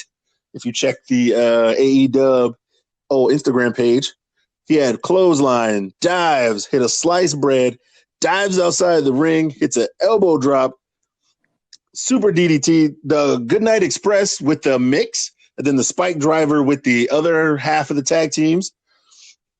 The dub, suplex splash, swanton, broke up by Ray Phoenix. And then then he walked the high rope. Ray Phoenix, leaping destroyer, off motherfuckers' back, and there's 5 motherfuckers on the floor. Give this cracker all the straps just for that move alone. Hot damn. Then we got as Mario likes to say, and Mangria loves to hear, malfunction at the junction. I gave this bitch 8 with the must. I almost busted. Mr. Mangria, what you got? Your boy Ray Phoenix, he made a believer out of me. I always knew he was good, but your boy Ray Phoenix put on a clinic. I've been praising put on a goddamn clinic. The Lucha Bros and Ray Phoenix since day one. I saw them. They are my favorite of AEW. Lucha Bros, Butcher and Blade pull up in the FTR's truck. Yeah. I'm sorry. I forgot to say that the heels won. After that, then now, Mr. Mangria, please continue. Sorry. Pentagon Jr. staring down Marco Stunt, who's being held back by Jungle Boy. Okay, Marco Stunt, what fucking Chucky Doll gonna do to Pentagon? Looking at all these teams, Butcher and Blade should have been replaced by anybody. Like Private Party would have been incredible in this matchup. This is the Luchas, Butcher and Blade versus FTR and the Bucks. I was digging FTR's new trunks. They had the AEW FTR print on their trunks. Yeah. Goddamn, I love the Lucha Bros. Cash Wheeler, I don't know if you noticed, was wearing Seth Rollins' black glove on his right hand. Butcher looks like a tatted up Hulkster, by the way. Yeah. He really let his horseshoe hair grow out. FTR and the Bucks working great together, surprisingly. Double superplex, big splash, swanton combo from all. Jesus. And then we saw Ray Phoenix hitting a Canadian destroyer onto Matt Jackson off of the ropes to the outside of the ring onto everybody who was waiting. Off of Pentagon's back. LB Driver. What the fuck was that? Lucha get the pin for the win. This gets 8 pretzels and the beer cheese. This is the match of the fucking night, son. Woo! Whoa. Did the cheese get popped early? Did cheese get popped early? That's right. Bring out that craft beer cheese early. Jesus. I ain't mad at it. I ain't mad at it. Gentlemen, Bretsky, take us home. I very almost gave this the beer cheese. Me as well. I will dispute the fact that Butcher and Blade should have been replaced because they were kind of nice. They had like the different style from everyone else, and also it was story, like how they were like the first real teams to kind of get, when all that shit. I also do love Butcher and the Blade. I think they're severely underrated as a tag team. But yeah, you guys pretty much said all the spots. I mean, the FDR and the Lucha Bros as just a regular tag team match. They had a great dynamic going in the beginning, but man, FTR versus Lucha Bros will be fun. Will happen down the line, you have to imagine. At one point, I think Butcher went to go pin someone, and then he wasn't the legal man because of all the chaos. The ref didn't know who the legal man was, which is pretty funny. The double super kicks from Dax and Nat, that was pretty cool. Nick after that balancing act, Nick had that top rope hurricane run onto Phoenix. I was really surprised that Phoenix broke up the pin when he did after the Goodnight Express and quadruple team and all that shit. Yeah. But I was surprised by it. Again, the Phoenix hit a tightrope kick, and then the Phoenix Canadian Destroyer might be the move of the decade. That I don't know if any of us will ever see a move that is better executed and cooler or anything than that move ever. Like that could be the best move that any of us. Like that was that good. Because holy shit, Ray Phoenix is incredible. That was an awesome finish too. I gave this 8 pretzels with the mustard. Just eked out. It was just below getting beer cheese, almost at beer cheese level. Mangria, what were the prediction results? Ceizar? Oh yeah, what were the prediction results? Thank you for reminding me. Let's see. He literally said, Mangria, what are the prediction results? And then you said my name. I was waiting for you to say his prediction results. Well, Bretsky and Ceizar were correct. The Lucha Bros, Butcher and the Blade for the win. Zanka and Mangria failed. I'm not going to lie. When the finish happened, I forgot that I picked Lucha Bros. And I'm like, oh, fuck, they lost. And then I'm like, oh, I completely forgot all of the things I predicted for the most part. So I had no idea. Yeah, I had no idea. That entire card with every pinfall for the most part being like, fuck, did I just? Yeah, I had no idea. I just didn't even care. I was like, I'm gonna just let chips fall where they may. Up next, Big Swole apparently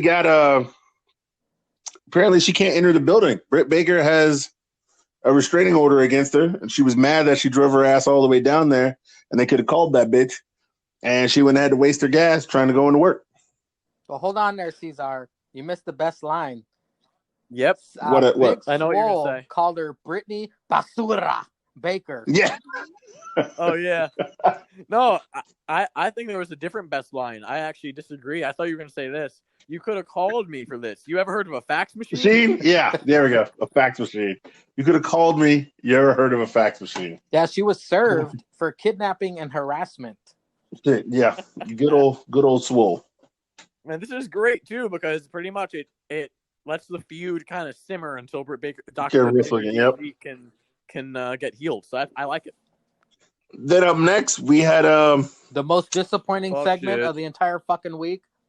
I wrote down here my notes. I'll go first. Nyla Rose beat 2 bitches and she wants a manager. That's a manager. Yeah. Bretsky. Yeah, I had to pause. I had to rewind and pause to find out what the 2 bitches' names were. I just didn't care. I wrote them down. So it's Nyla Rose versus Lynn King and Kenzie Page. Apparently, one of them is 18 years old. Kenzie is 18. Fucking Jesus Christ! Imagine that. It's like, hey, are you done with finals? Yeah. Why? We only need to get beat up by this. By this big bitch. Yeah. Oh man. I legitimately have one note. It says, I say, don't care. Went too long. 2 pretzels. The only other notes I had about this were Nyla has a manager or a manager, and then Penelope looking fine as fuck at ringside. Oh yeah, I'll give you that. Yeah, she was. Well, shit, Bretsky, with Kenzie Page being 18, huh? There you go. You can get some of that. You can get some of that. Yeah, but I like a fine wine. He likes them aged. I also see. I like my beer cheese to be aged cheese. Yeah, buddy. At least it's not from under cheese. Ah, that would be some Sam cheese. That would be just. Ugh. I also gave it 2 pretzels. I didn't give it any. I just didn't give it any. I didn't care. In the predictions, yeah, we all got it wrong. We all wrong. We spent fucking 20 minutes on this shit for it to be a handicap. Yeah, we fantasy booked the fuck out of this. But it was our fantasy booking was great. Any of what we said would have been better. Anything. And you could have picked. What the fuck? Yeah. Man? You could have picked any 3 of our shits and it would have been gold. Would have been gold. Oh. All right. Up next. Also, by the way, random question because I just thought of it. Do we know what happened to Riho? I have no idea. She probably just can't get out of Japan. She's probably just stuck. Okay, yeah. I didn't know if she was just not wrestling for that. No, I'm just guessing she's probably stuck. Yeah. Up next, we got the Doc or Die with Mr. Brody Lee versus SCU.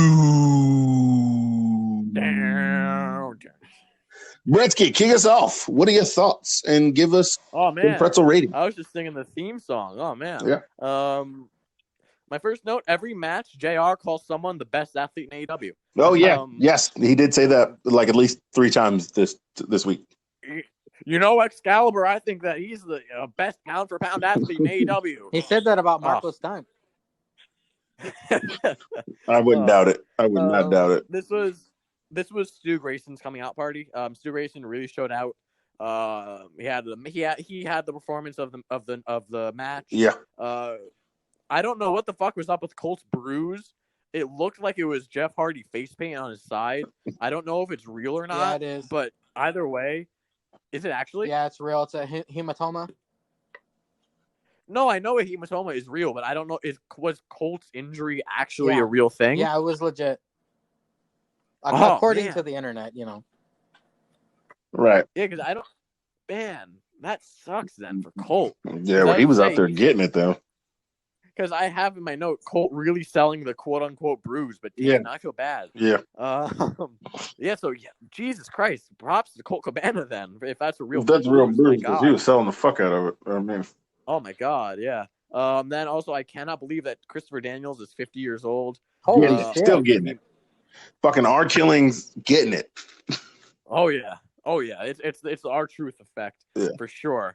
This was just a fun little. It's same thing like in NXT, a fun little 6-man. I like to say I continue the story of Colt getting the pin after they do shit. I wasn't happy that I lost this prediction because that's the one I remembered. But my last note is boom boom. 6 pretzels. Mr. Mangria, your notes. God damn, Bretsky, you're way too damn kind. Mr. Brody Lee and Stu Grayson and Colt Cabana versus SCU. The rest of the Dark Order was on stage watching, by the way. Jerking it. JR says, "Damn it, they're just evil. Look away, kids." Colt selling the ribs injury. Of course, it was a shoot, according to online. I didn't take much notes because I didn't care about this match. Kazarian flies out of the ring onto Dark Order spectators.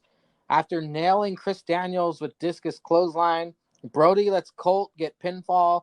3 pretzels. Next. You are the saltiest motherfucker. You were real salty this week. Wait a minute. Wait. So you rated this just better than Nyla Rose squashing 2 worthless time-killing segments. Wow. My God. Well, my notes, Dark Order versus SCU. Wow. I was like, start off Baldy versus Baldy. SCU's got the teamwork early with the tags, the top toe hold kick to the German. Nice.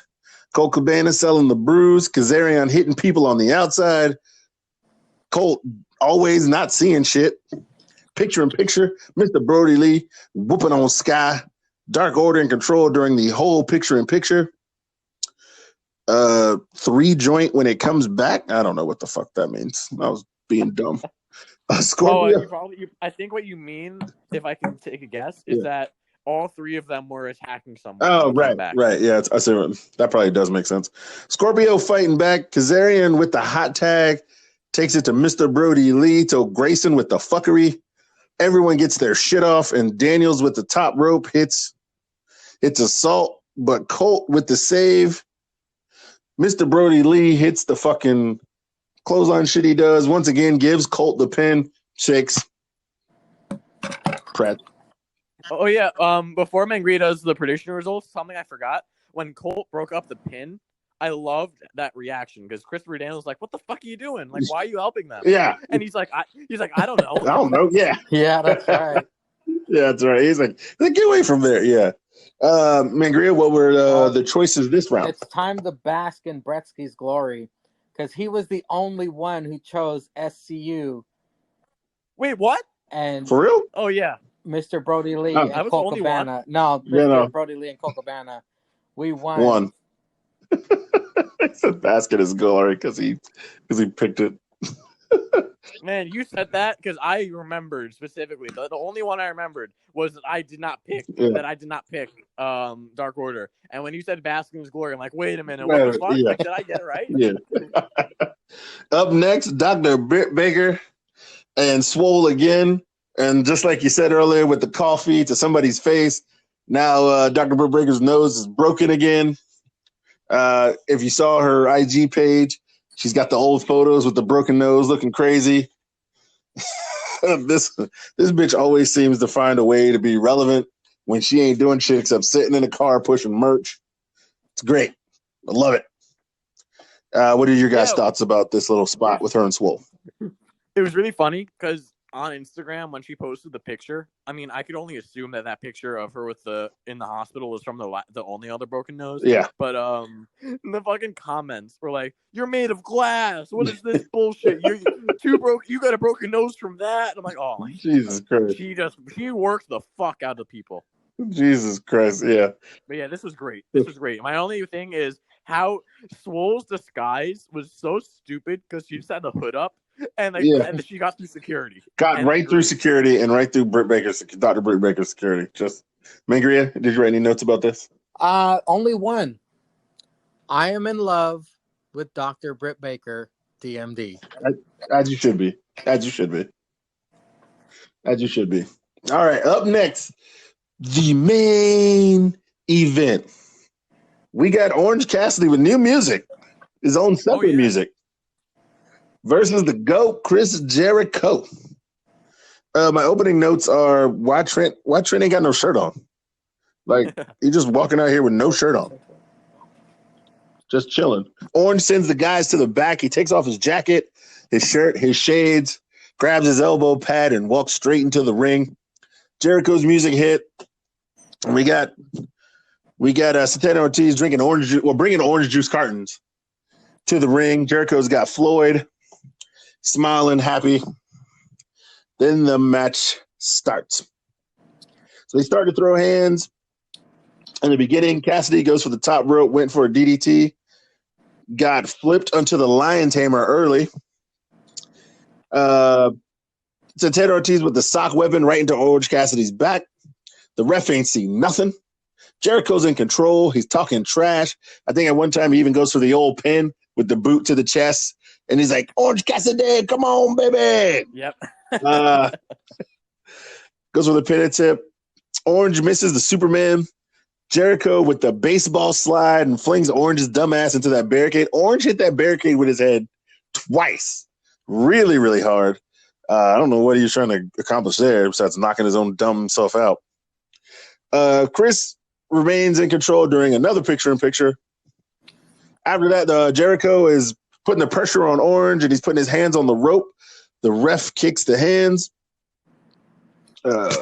After ref kicks hands, Orange shows some life and is back at it again. Orange finally got life, strikes with the boot, the head scissors, light kicks, but then actually hits the super kick to Jericho. The crowd popped for all 20 people that were outside for that one. The fake kicks and then the real super kick. Now they're both on the top rope. Cassidy throws Jericho, hits the splash. Jericho misses a drop kick. Orange counters with a dive and hits the diving DDT. JR was busting the nut to this. I don't know what he was saying, but I just remember him saying, come on, kid, make it famous. Like that Jeff Hardy shit when he's fighting Taker. Jericho with the walls again. Cassidy reverse hits. I don't know what that word is. Hit something. Santana Ortiz throws the OJ in Orange's face. The best friends finally come out and they fight. So those guys fly off. Jericho hits Orange with the bat and the code breaker. And I'll be damned if the man doesn't kick out. JR is busting a second nut, spilling mules everywhere. Kicks out when he goes. He misses the line. Oh, Jericho hits the elbow, misses the line salt to the Mikinochu driver, the stun gun millionaire. That's what Excalibur calls it. The tilt-a-whirl DDT. Now Jericho kicks out. Orange runs into the corner. Jericho's all fucked up. Orange goes for the Superman without the elbow pad. Gets hit with the Jude effects. 1, 2, 3, 8, and the cheese from your boy. The only thing I will say I didn't like about this match is I honestly think Orange should have won. I hope they keep this feud going, but with Orange Cassidy's character, I don't feel like he cares enough for a feud. But then again, he hates Jericho. Mangria, Yes, please sir. regale us with the tale that you wrote down in your notes for this epic match that they had to finish out Fyter Fest Night 2. Ladies and gentlemen of the Tripod Sessions Mighty 20, we have reached the main event of Fyter Fest Night 2. Orange Cassidy versus Le Champion, Jericho. The best friends escort Orange Cassidy out and do a limp triple fist bump. Thought that was pretty funny. Mm-hmm. JR says this could be a bloody Donnybrook. He also says, don't count out Orange Cassidy. He's got a lot of pulp to him. Okay, JR. We know you're strong in the dad joke game. And then he said something else later, like all heart, no pulp. Yeah, all heart, no pulp. Santana and Ortiz helping out Le Champion. Jericho hits Orange Cassidy with Book during the picture-in-picture commercial break. Jericho focusing his attacks on Orange Cassidy's back, perhaps setting him up for the walls. But Jericho and Aubrey do the classic rope advantage arm kick bit, which I haven't seen in a very long time. Mm-hmm. Orange Cassidy does classic not-so-super kicks, but then ends with sweet chin music. You know it. Orange Cassidy hits Whisper in the Wind, like move to Jericho and Santana and Ortiz outside, then hits a diving DDT off the top rope. I love that move that Orange Cassidy does to Jericho. Yeah. Jericho does lock in the walls, but Orange Cassidy turns it into a pin. Very impressive. Santana throws orange juice in Orange Cassidy's face. The best friends come out for the counter. Jericho hits Orange Cassidy with Floyd and the Codebreaker. He busts out the Judas Effect and the Lion Salt. Misses Orange Cassidy with the Michinoku Driver. Stun Dog Millionaire by Orange Cassidy. Jericho wins with Judas Effect. 8 with the Salt and the Mustard. Very good matchup. Mr. Bretsky, would you take us home? Oh, I'll take us home. Yeah, when I don't know how I feel about Orange's new music, because I kind of feel like I like it's kind of like the B Team's old music, where like it doesn't fit him at all. Yeah, but it's really funny because it doesn't fit him. Like you hear that music, you're like, yeah, fucking badass coming out. Then it's like Orange Cassidy kind of walks out and it's like, oh, who's this fucking guy? Nah, he's badass. Oh, he is a badass, yeah. But to the untrained eye, yeah, he's just some guy. He's just some some dude. I also do love the fact that he wears the same shirt that he has blood on for the last 3 weeks. Exactly, it's great. One thing before I forget, though, I find it funny how JR keeps on calling Orange Cassidy a kid when a couple of weeks ago he's like, people might not know this, but Orange Cassidy actually has an extensive career, so he's not a kid. Yeah. But yeah, Santana and Ortiz came out. And at first when they came out, I didn't really see it that well, so I thought they had the chunks of cheese. But then it's perfect. Santana and Ortiz, as much as I miss Sammy, Santana and Ortiz have really been picking up where with all the comedy shit. But yeah, Orange was at like 2%, I guess, instead of 1%. He was really trying. He had some really cool different variations of the roll up. They had the nasty fall from the apron to the barricade.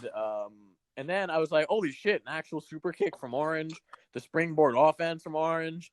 You guys kind of mentioned all like the major spots, but I do love the pacing that they had in this match. Both of the main events of each show had of AEW and NXT had great pacing this week. In terms of this one, it was like Jericho was going slow because he really underestimated Orange, but Orange kept on trying to pick it up, and it got faster and faster as the match went on, which I really loved. Jericho got countered from the walls of Jericho, which was great. The Orange was hilarious, and I believe one of the commentators, I think it was JR, but it was like, well, they can't hide the evidence there. It's all over the mat, which is pretty funny. Jesus Christ. Yeah, the whole arm leverage spot. Aubrey is really keen on like forcefully removing the guys from the ropes, which I really like. Yeah. She really makes herself part of the show, which is really cool for a ref to do. Holy shit, Orange kicked out of Floyd and the Codebreaker. I love how it's called the Stun Dog Millionaire, that's phenomenal. The mid-air counter from the Superman punch was countered into a Judas effect. Looked nasty. 1, 2, 3. Jericho wins. This gets 8 pretzels with the salt with the beer cheese for me. The only reason it ekes out the beer cheese because I was just smiling this entire time because it had the hype. It lived up to the hype. It had laughs. It had seriousness. And whenever Orange Cassidy and Jericho are on your screen, how can you not smile? You are correct there, sir. Well, that is right. Predictions. Predictions. Yes, predictions. So, at the end of Fyter Fest, we made the predictions for both nights. The tally comes up: Mangria 4, Gretzky 5, Ceizar 5. So it all comes down to fight. What will we ever do? So it all comes down to fight for the fallen. Jon Moxley versus Brian Cage. Ceizar is the lone chooser of Jon Moxley retaining, and Gretzky chooses Brian Cage. Could we see Taz and Cage 2 belts? Because Gretzky chose Brian Cage. So did Mangria and Zanka, but it doesn't matter. Gretzky, Ceizar, it all comes down to this Wednesday. Jon Moxley. You gotta love the way they scream that out. So, man, it's. So I had some follow-up questions for you guys to end the show. I know we usually end it a little bit different, but we had 2 weeks of wrestling. Technically 4 hours of pay-per-view for each show.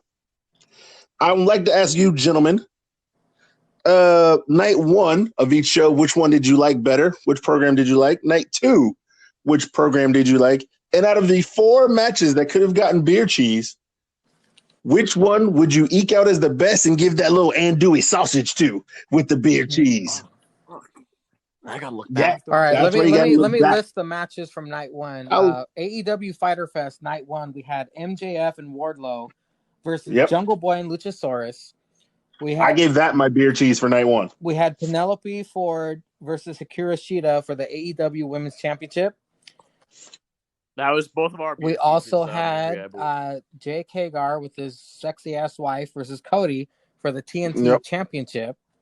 Mm-hmm. We had Santana and Ortiz versus Private Party. I don't know why I just said it like that. Who knows? It went with it. It went with it. I liked it. Mamma Mia. Chef Boyardee. No, and then we had the main event, the Best Friends versus Omega and Page for the AEW Tag Team Championships. NXT night 1, we had Tegan Nox versus Dakota Kai versus Mia Yim versus the Poison Pixie Candice LeRae. And our number 1 contenders elimination matchup. We also had Thatcher versus Only Lorcan. That was my beer cheese right there. We had Rhea Ripley versus Aaliyah and Robert Stone in a 2-on-1 match. We had Roddy Strong versus Dexter Lumis, the God of Goats, in a strap match. And we also had Sasha Banks versus Io versus Io Shirai in the main event where Asuka made her appearance. That's night 1. Sir. So what did you give your beer cheese? Yeah, I'm asking you, what show did you like better overall? On night 1? Night 1. So per night? Yes, sir.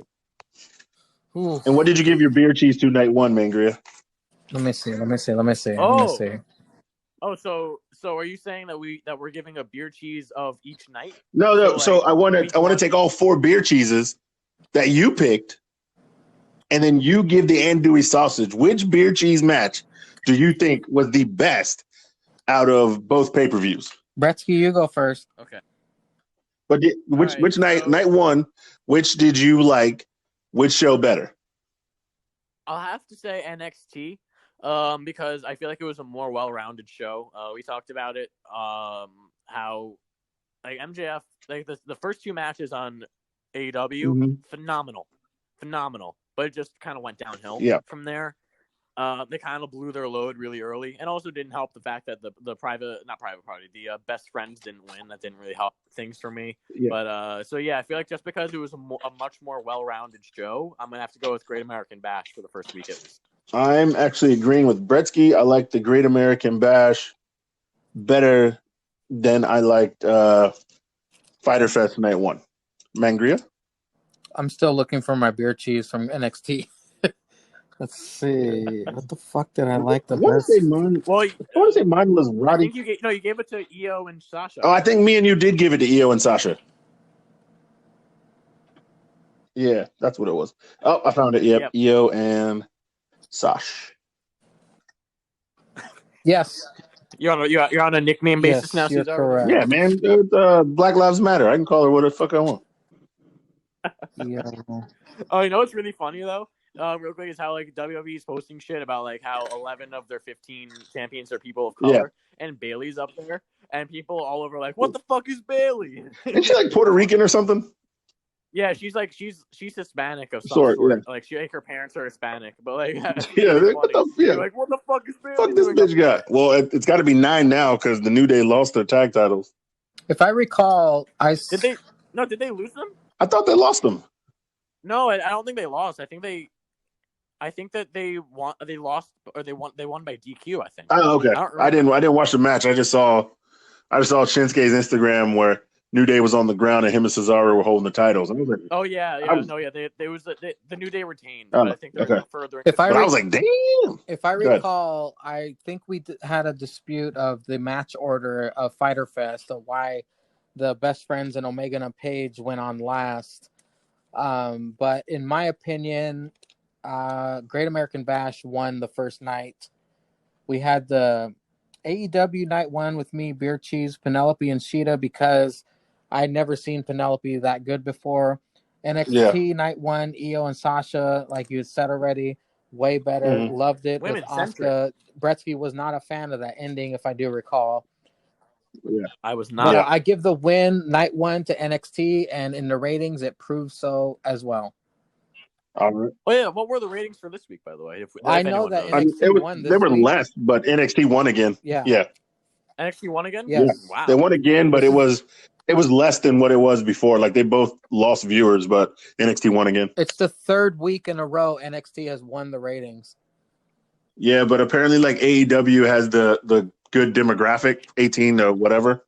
Like AEW has more of that, which they always consider that a win because those people are more likely to buy merch.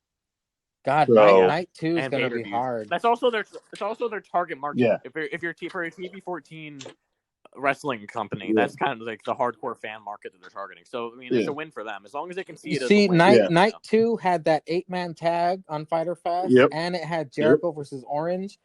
NXT had Swerve and Gargano, and capped it off with Cole and Keith Lee. My God. Oh man, who had the better show? Yeah, so run down the matches from night 2. Okay. NXT had Candice LeRae versus Mia Yim in a street fight. They also had the second ever female. Yeah, second ever. Are you sure? Yeah, I think so. I want to say I think so. And then we had the Swerve Gargano match, which is fucking awesome. Brown Order versus Breezango and Drake. Then we had Mercedes making her re-debut against Santana Garrett. And then the winner-take-all match, Keith Lee and Adam Cole. That was NXT Night 2. AEW Fyter Fest Night 2, we kicked it off with Private Party versus Hangman and Omega for the Tag Team Championships. Then the unnecessary matchup of Joey Janela and Murderhawk. Yep. Then we had Mr. Brody Lee and Stu Grayson. Oh, no. And Colt. What the fuck? I skipped over my favorite match. Lucha's Butcher and the Blade versus FTR and the Bucks. My favorite match. You also skipped over Bronson Reed versus Tony Nese, which is important to remember. God damn it. I can't believe I forgot that. Nyla Rose, that whole debacle versus Kenzie Page, and what'd you say, Bretsky, Kylan King? Kylan Knight? Yeah, whatever. Mr. Brody Lee, Stu Grayson, and Colt Cabana versus SCU. You. And the main event, Orange Cassidy versus Jericho. This is gonna be tough, guys. Bretsky, you go first because I don't want to. Yeah. Wait a minute. Wait, Ceizar, did you say what you preferred for the first week? Yeah, I preferred NXT over AEW first week. Okay, yeah. I gotta stick Oh, with and my guns. then I gotta go with Great American. all right, then what was your what was your beer cheese for night 2, Mangria? It was Adam Cole and Lee? For NXT? Yes, sir. Adam Cole and Lee. Bretsky, yours was Adam Cole and Lee? Yep. And mine was Johnny versus Swerve. And what was and then Mangria, you had the 8-man tag, which you gave the beer cheese to. Yes. And then Bretsky, me and you had Orange and Jericho. Yeah. Okay. I'm gonna have to go with Great American Bash again, 2 nights in a row. Again, it's the same thing. There was just less bad shit, I guess. You know, it's like if we're comparing shit, I would say the Mercedes Martinez thing and the Nyla Rose thing are comparable. But the Nyla Rose thing is fuck shit. Mercedes Martinez was being reintroduced. Right. So it's not like Nyla Rose was being reintroduced and stuff like that. But you still got the thick boy on NXT too. You do, but again, like I said, that surprised me. It was better than I thought it would be. And again, I don't mind thick boy. I just mind the fact that he calls himself. Hold on, guys. This really comes down to 4 matches. We got to decide between these. Not really, though. No, not really. It doesn't, though. It's not really. Because you're forgetting. It's the same thing. Gargano like if we're talking, with Keith Lee and Adam Cole versus the 8-man tag and Orange Cassidy and Jericho. No, it's the whole show. Because if that were the case, then I would give week 1 to AEW. Because their 2 great matches were better than NXT's 2 great matches. Yeah, but the whole show of NXT was great night 1. All right, I'll go first. AEW had a better show night 2 to me than NXT had night 2. Because the Private Party Hangman Page match was still good. It was just a stupid ending, but it was still good. The fucking 8-man tag was phenomenal. Orange and Jericho was phenomenal. That show was better to me because it still had like a great match at 1, 3, and 5 versus, I mean, the Candice and Mia Yim match was good, but it wasn't better than the Private Party Hangman Page match. That's debatable because the Private Party Hangman match had something I'd never seen before. Me personally, I'm just speaking of my opinion. I'm just saying. And then the Candice LeRae versus Mia Yim street fight was unexpectedly awesome. Yeah, no, it was good. But yeah, to me, it's AEW night 2, NXT night 1. Damn, that's difficult, man. Yeah, I'm sticking to my guns. Again, I think that NXT had a better overall show. And the same thing. I like the tag match that opened up AEW, but the finish is just, again, stupid. So if we're looking at the show as a whole, the women's street fight it was surprisingly very fun. And at least me personally, big thick boy, did better than I thought he would. It had the two phenomenal matches in Swerve, Gargano, and then the main event of Lee and Cole. You had the fun 6-man tag, and also you can't forget that both weeks on NXT you had 5 Cameron Grimes, so that automatically puts in the upper echelon. Go kill yourself. You're throwing curveballs at me, Ceizar. You're making me. This is like a Sophie's Choice, man.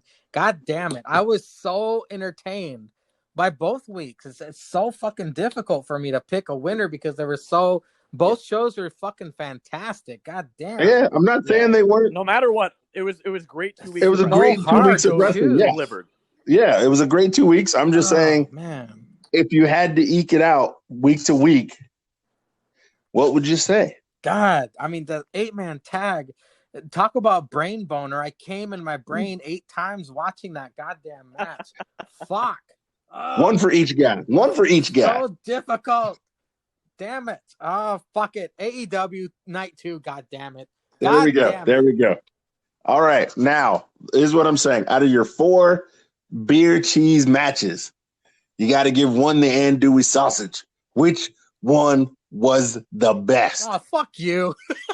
Yeah, you gotta. Cesar, you go first. You gotta throw away. You Shit. gotta throw away the other three. No. You gotta throw them away, and you gotta. Yeah, which one was the best? I could be an asshole and be like, give them 1 through 4, with 1 being the best. No, 4 being, I can't do that. Yeah, but God damn it! You know what? I was so happy for Keith Lee. I got to give it that. Keith Lee, Adam Cole. That one is my favorite out of all of them. Keith Lee, I've been a massive fan of his since I started seeing him. You know what? Keith Lee versus Adam Cole. It's the ultimate sausage in between them buns, baby. I got to give it to Orange and Jericho. I mean, that match was great. It was like no interruptions. I mean, it was what I wanted from Orange ever since his like gimmick fuckery thing started. That, you know, he can show he can go with the best of them if he ever had to. That to me Can I ask was great. you a question? Yeah. Do you think that match ruined his gimmick? No, because he can't do it every match. He's got to do it for pay-per-views only, which is what he's kind of doing. Like he did it against Pac, and actually with Pac it was a little bit. It was like 1% Orange, and then now the Jericho was like 2% Orange. So it's like gradually increasing, and then like on Wednesday, if he comes back out with his regular Orange Cassidy, where he's just like, oh, I don't care, and he does the fake kicks or whatever, and just does the dives and sits outside with the shades, I'm totally fine with it.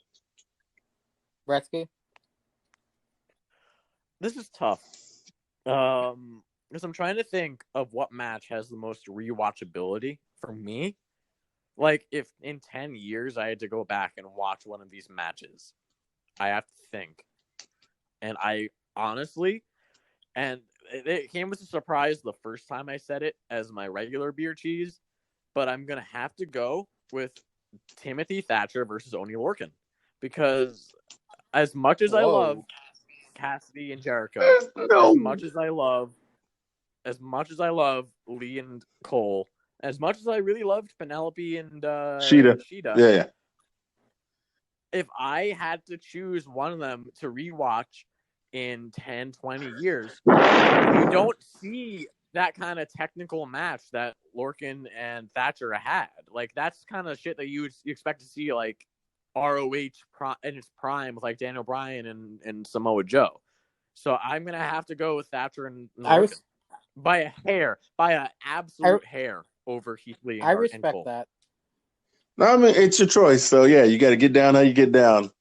I like it. You like a good, clean, technical match. There's nothing wrong with that. Especially because if you look back at it, like, how much, because, like, that really had no build. How much can you get yourself back into the... Yeah. But I mean, like, said Brown Order, Drake, and Breezango, I was about to punch my wife. What? Yeah, like, I get it. How much can you get yourself back into that mindset of, oh man, he's been, Orange has been fighting with the Jericho for the past 3-4 weeks. Yeah, I can't wait to see the payoff. You can't really get yourself into that mindset again. So it takes away. I don't know, man, because I can still watch Steve Austin versus The Rock, WrestleMania 17. Well, yeah, but that's an all-time match. Yeah, but that's what I'm saying. Like, I mean, for the moment, you said 10 years ago, you can always remember, like, man, remember when Keith Lee and Adam Cole put on that clinic and Keith Lee eked out the titles? Keith Lee made history. Yeah. So, I mean, but I know, I get it. It's your choice. It's your choice. I mean, that was a good match. I mean, I wasn't really into it as you were, but that's what makes us different. That's what makes the tripods special. We have different takes, different strokes, different folks, different pokes. And I'm sure Thatch Can would appreciate that, Bretsky. Yeah. And that match, I'll be one of his students. Yeah. If he had the dentures out there, that shit would have been classic. It would have been cold-blooded. It would have been great. So as always, at the end of the show, before we got to go bang hoes, we got to give props to what else we do in these streets besides give you this 2.5 hours worth of ear-gasming wrestling talk. So, Bretsky, what is it you do when you ain't chatting with us, slanging beer, cheese, and Dewey sausage all over the place? Let the people know where to find you and what you're doing. Well, if you are a single lady over the age of 18, you can find me anytime. Ooh, But nice. other than that, if you want to follow me on Instagram, you can find me at thegreatbretsky99. But there's also some other shit that I do. I have my own podcast, called the Faux Pod podcast. That's FAUX space POD. We're on Spotify, Google Podcasts, Apple Podcasts, and a bunch of other shit based on Anchor, like this one is. If you want to follow us on Instagram, that's at thefauxpod.cast. Once again, that is at thefauxpod.cast. I release a new episode every Wednesday. Basically, just me interviewing one of my friends, talking about COVID life and a bunch of other fuck shit. So yeah, go check it out if you want to spend an hour of your day. Just listen to me babble on about some bullshit. Mr. Mangria, where can the streets find you if they need other shit you provide? Caesar, gentlemen, Caesar. Bretsky, let's give it up for Caesar. Yeah, Ceizars. Thank you, fine gentlemen. Someone else wants. Someone else wants to say hi. Someone else wants to say congratulations. One of your all-time favorites, Caesar. If you do that fucking voice right now, I swear to God, I'm gonna hang go up. get him. Hey there, Caesar. Knew this fuck shit was happening. Oh man, I was told that I'm an avid listener of the fine podcast that you are a part of. And boy, oh boy, I've heard you talking shit about me week after week. But I'm fine, Cameron Grimes, and you did a fine job hosting this podcast. Jesus Christ. Thank you, fine Cameron Grimes. I appreciate it. Maybe act like an asshole a little more, and I might be able to sponsor your shit and help you get a t-shirt and get some merch. But back to Mr. Mangria. Cameron Grimes. This is Damian Priest here. Oh shit! Damian Priest is doing the podcast. Everybody's gonna find out what kind of a little bitch you are this Wednesday. Don't make me key your car again. Can you need an Uber? I don't look at the past because I got my foot on the gas. But the thing is, you gentlemen need to know that me, the limitless one, Keith Lee, is your North American Championship and your new NXT Championship. And you two shall never be able to get the titles away from me. But don't you forget that fine Cameron Grimes declared himself to be the #1 contender, so you better watch your car. Ladies and gentlemen, NXT is now NX Lee. All right, guys. And don't forget, you can catch Chris Lee Knows Best. Right after. In the United States, baby.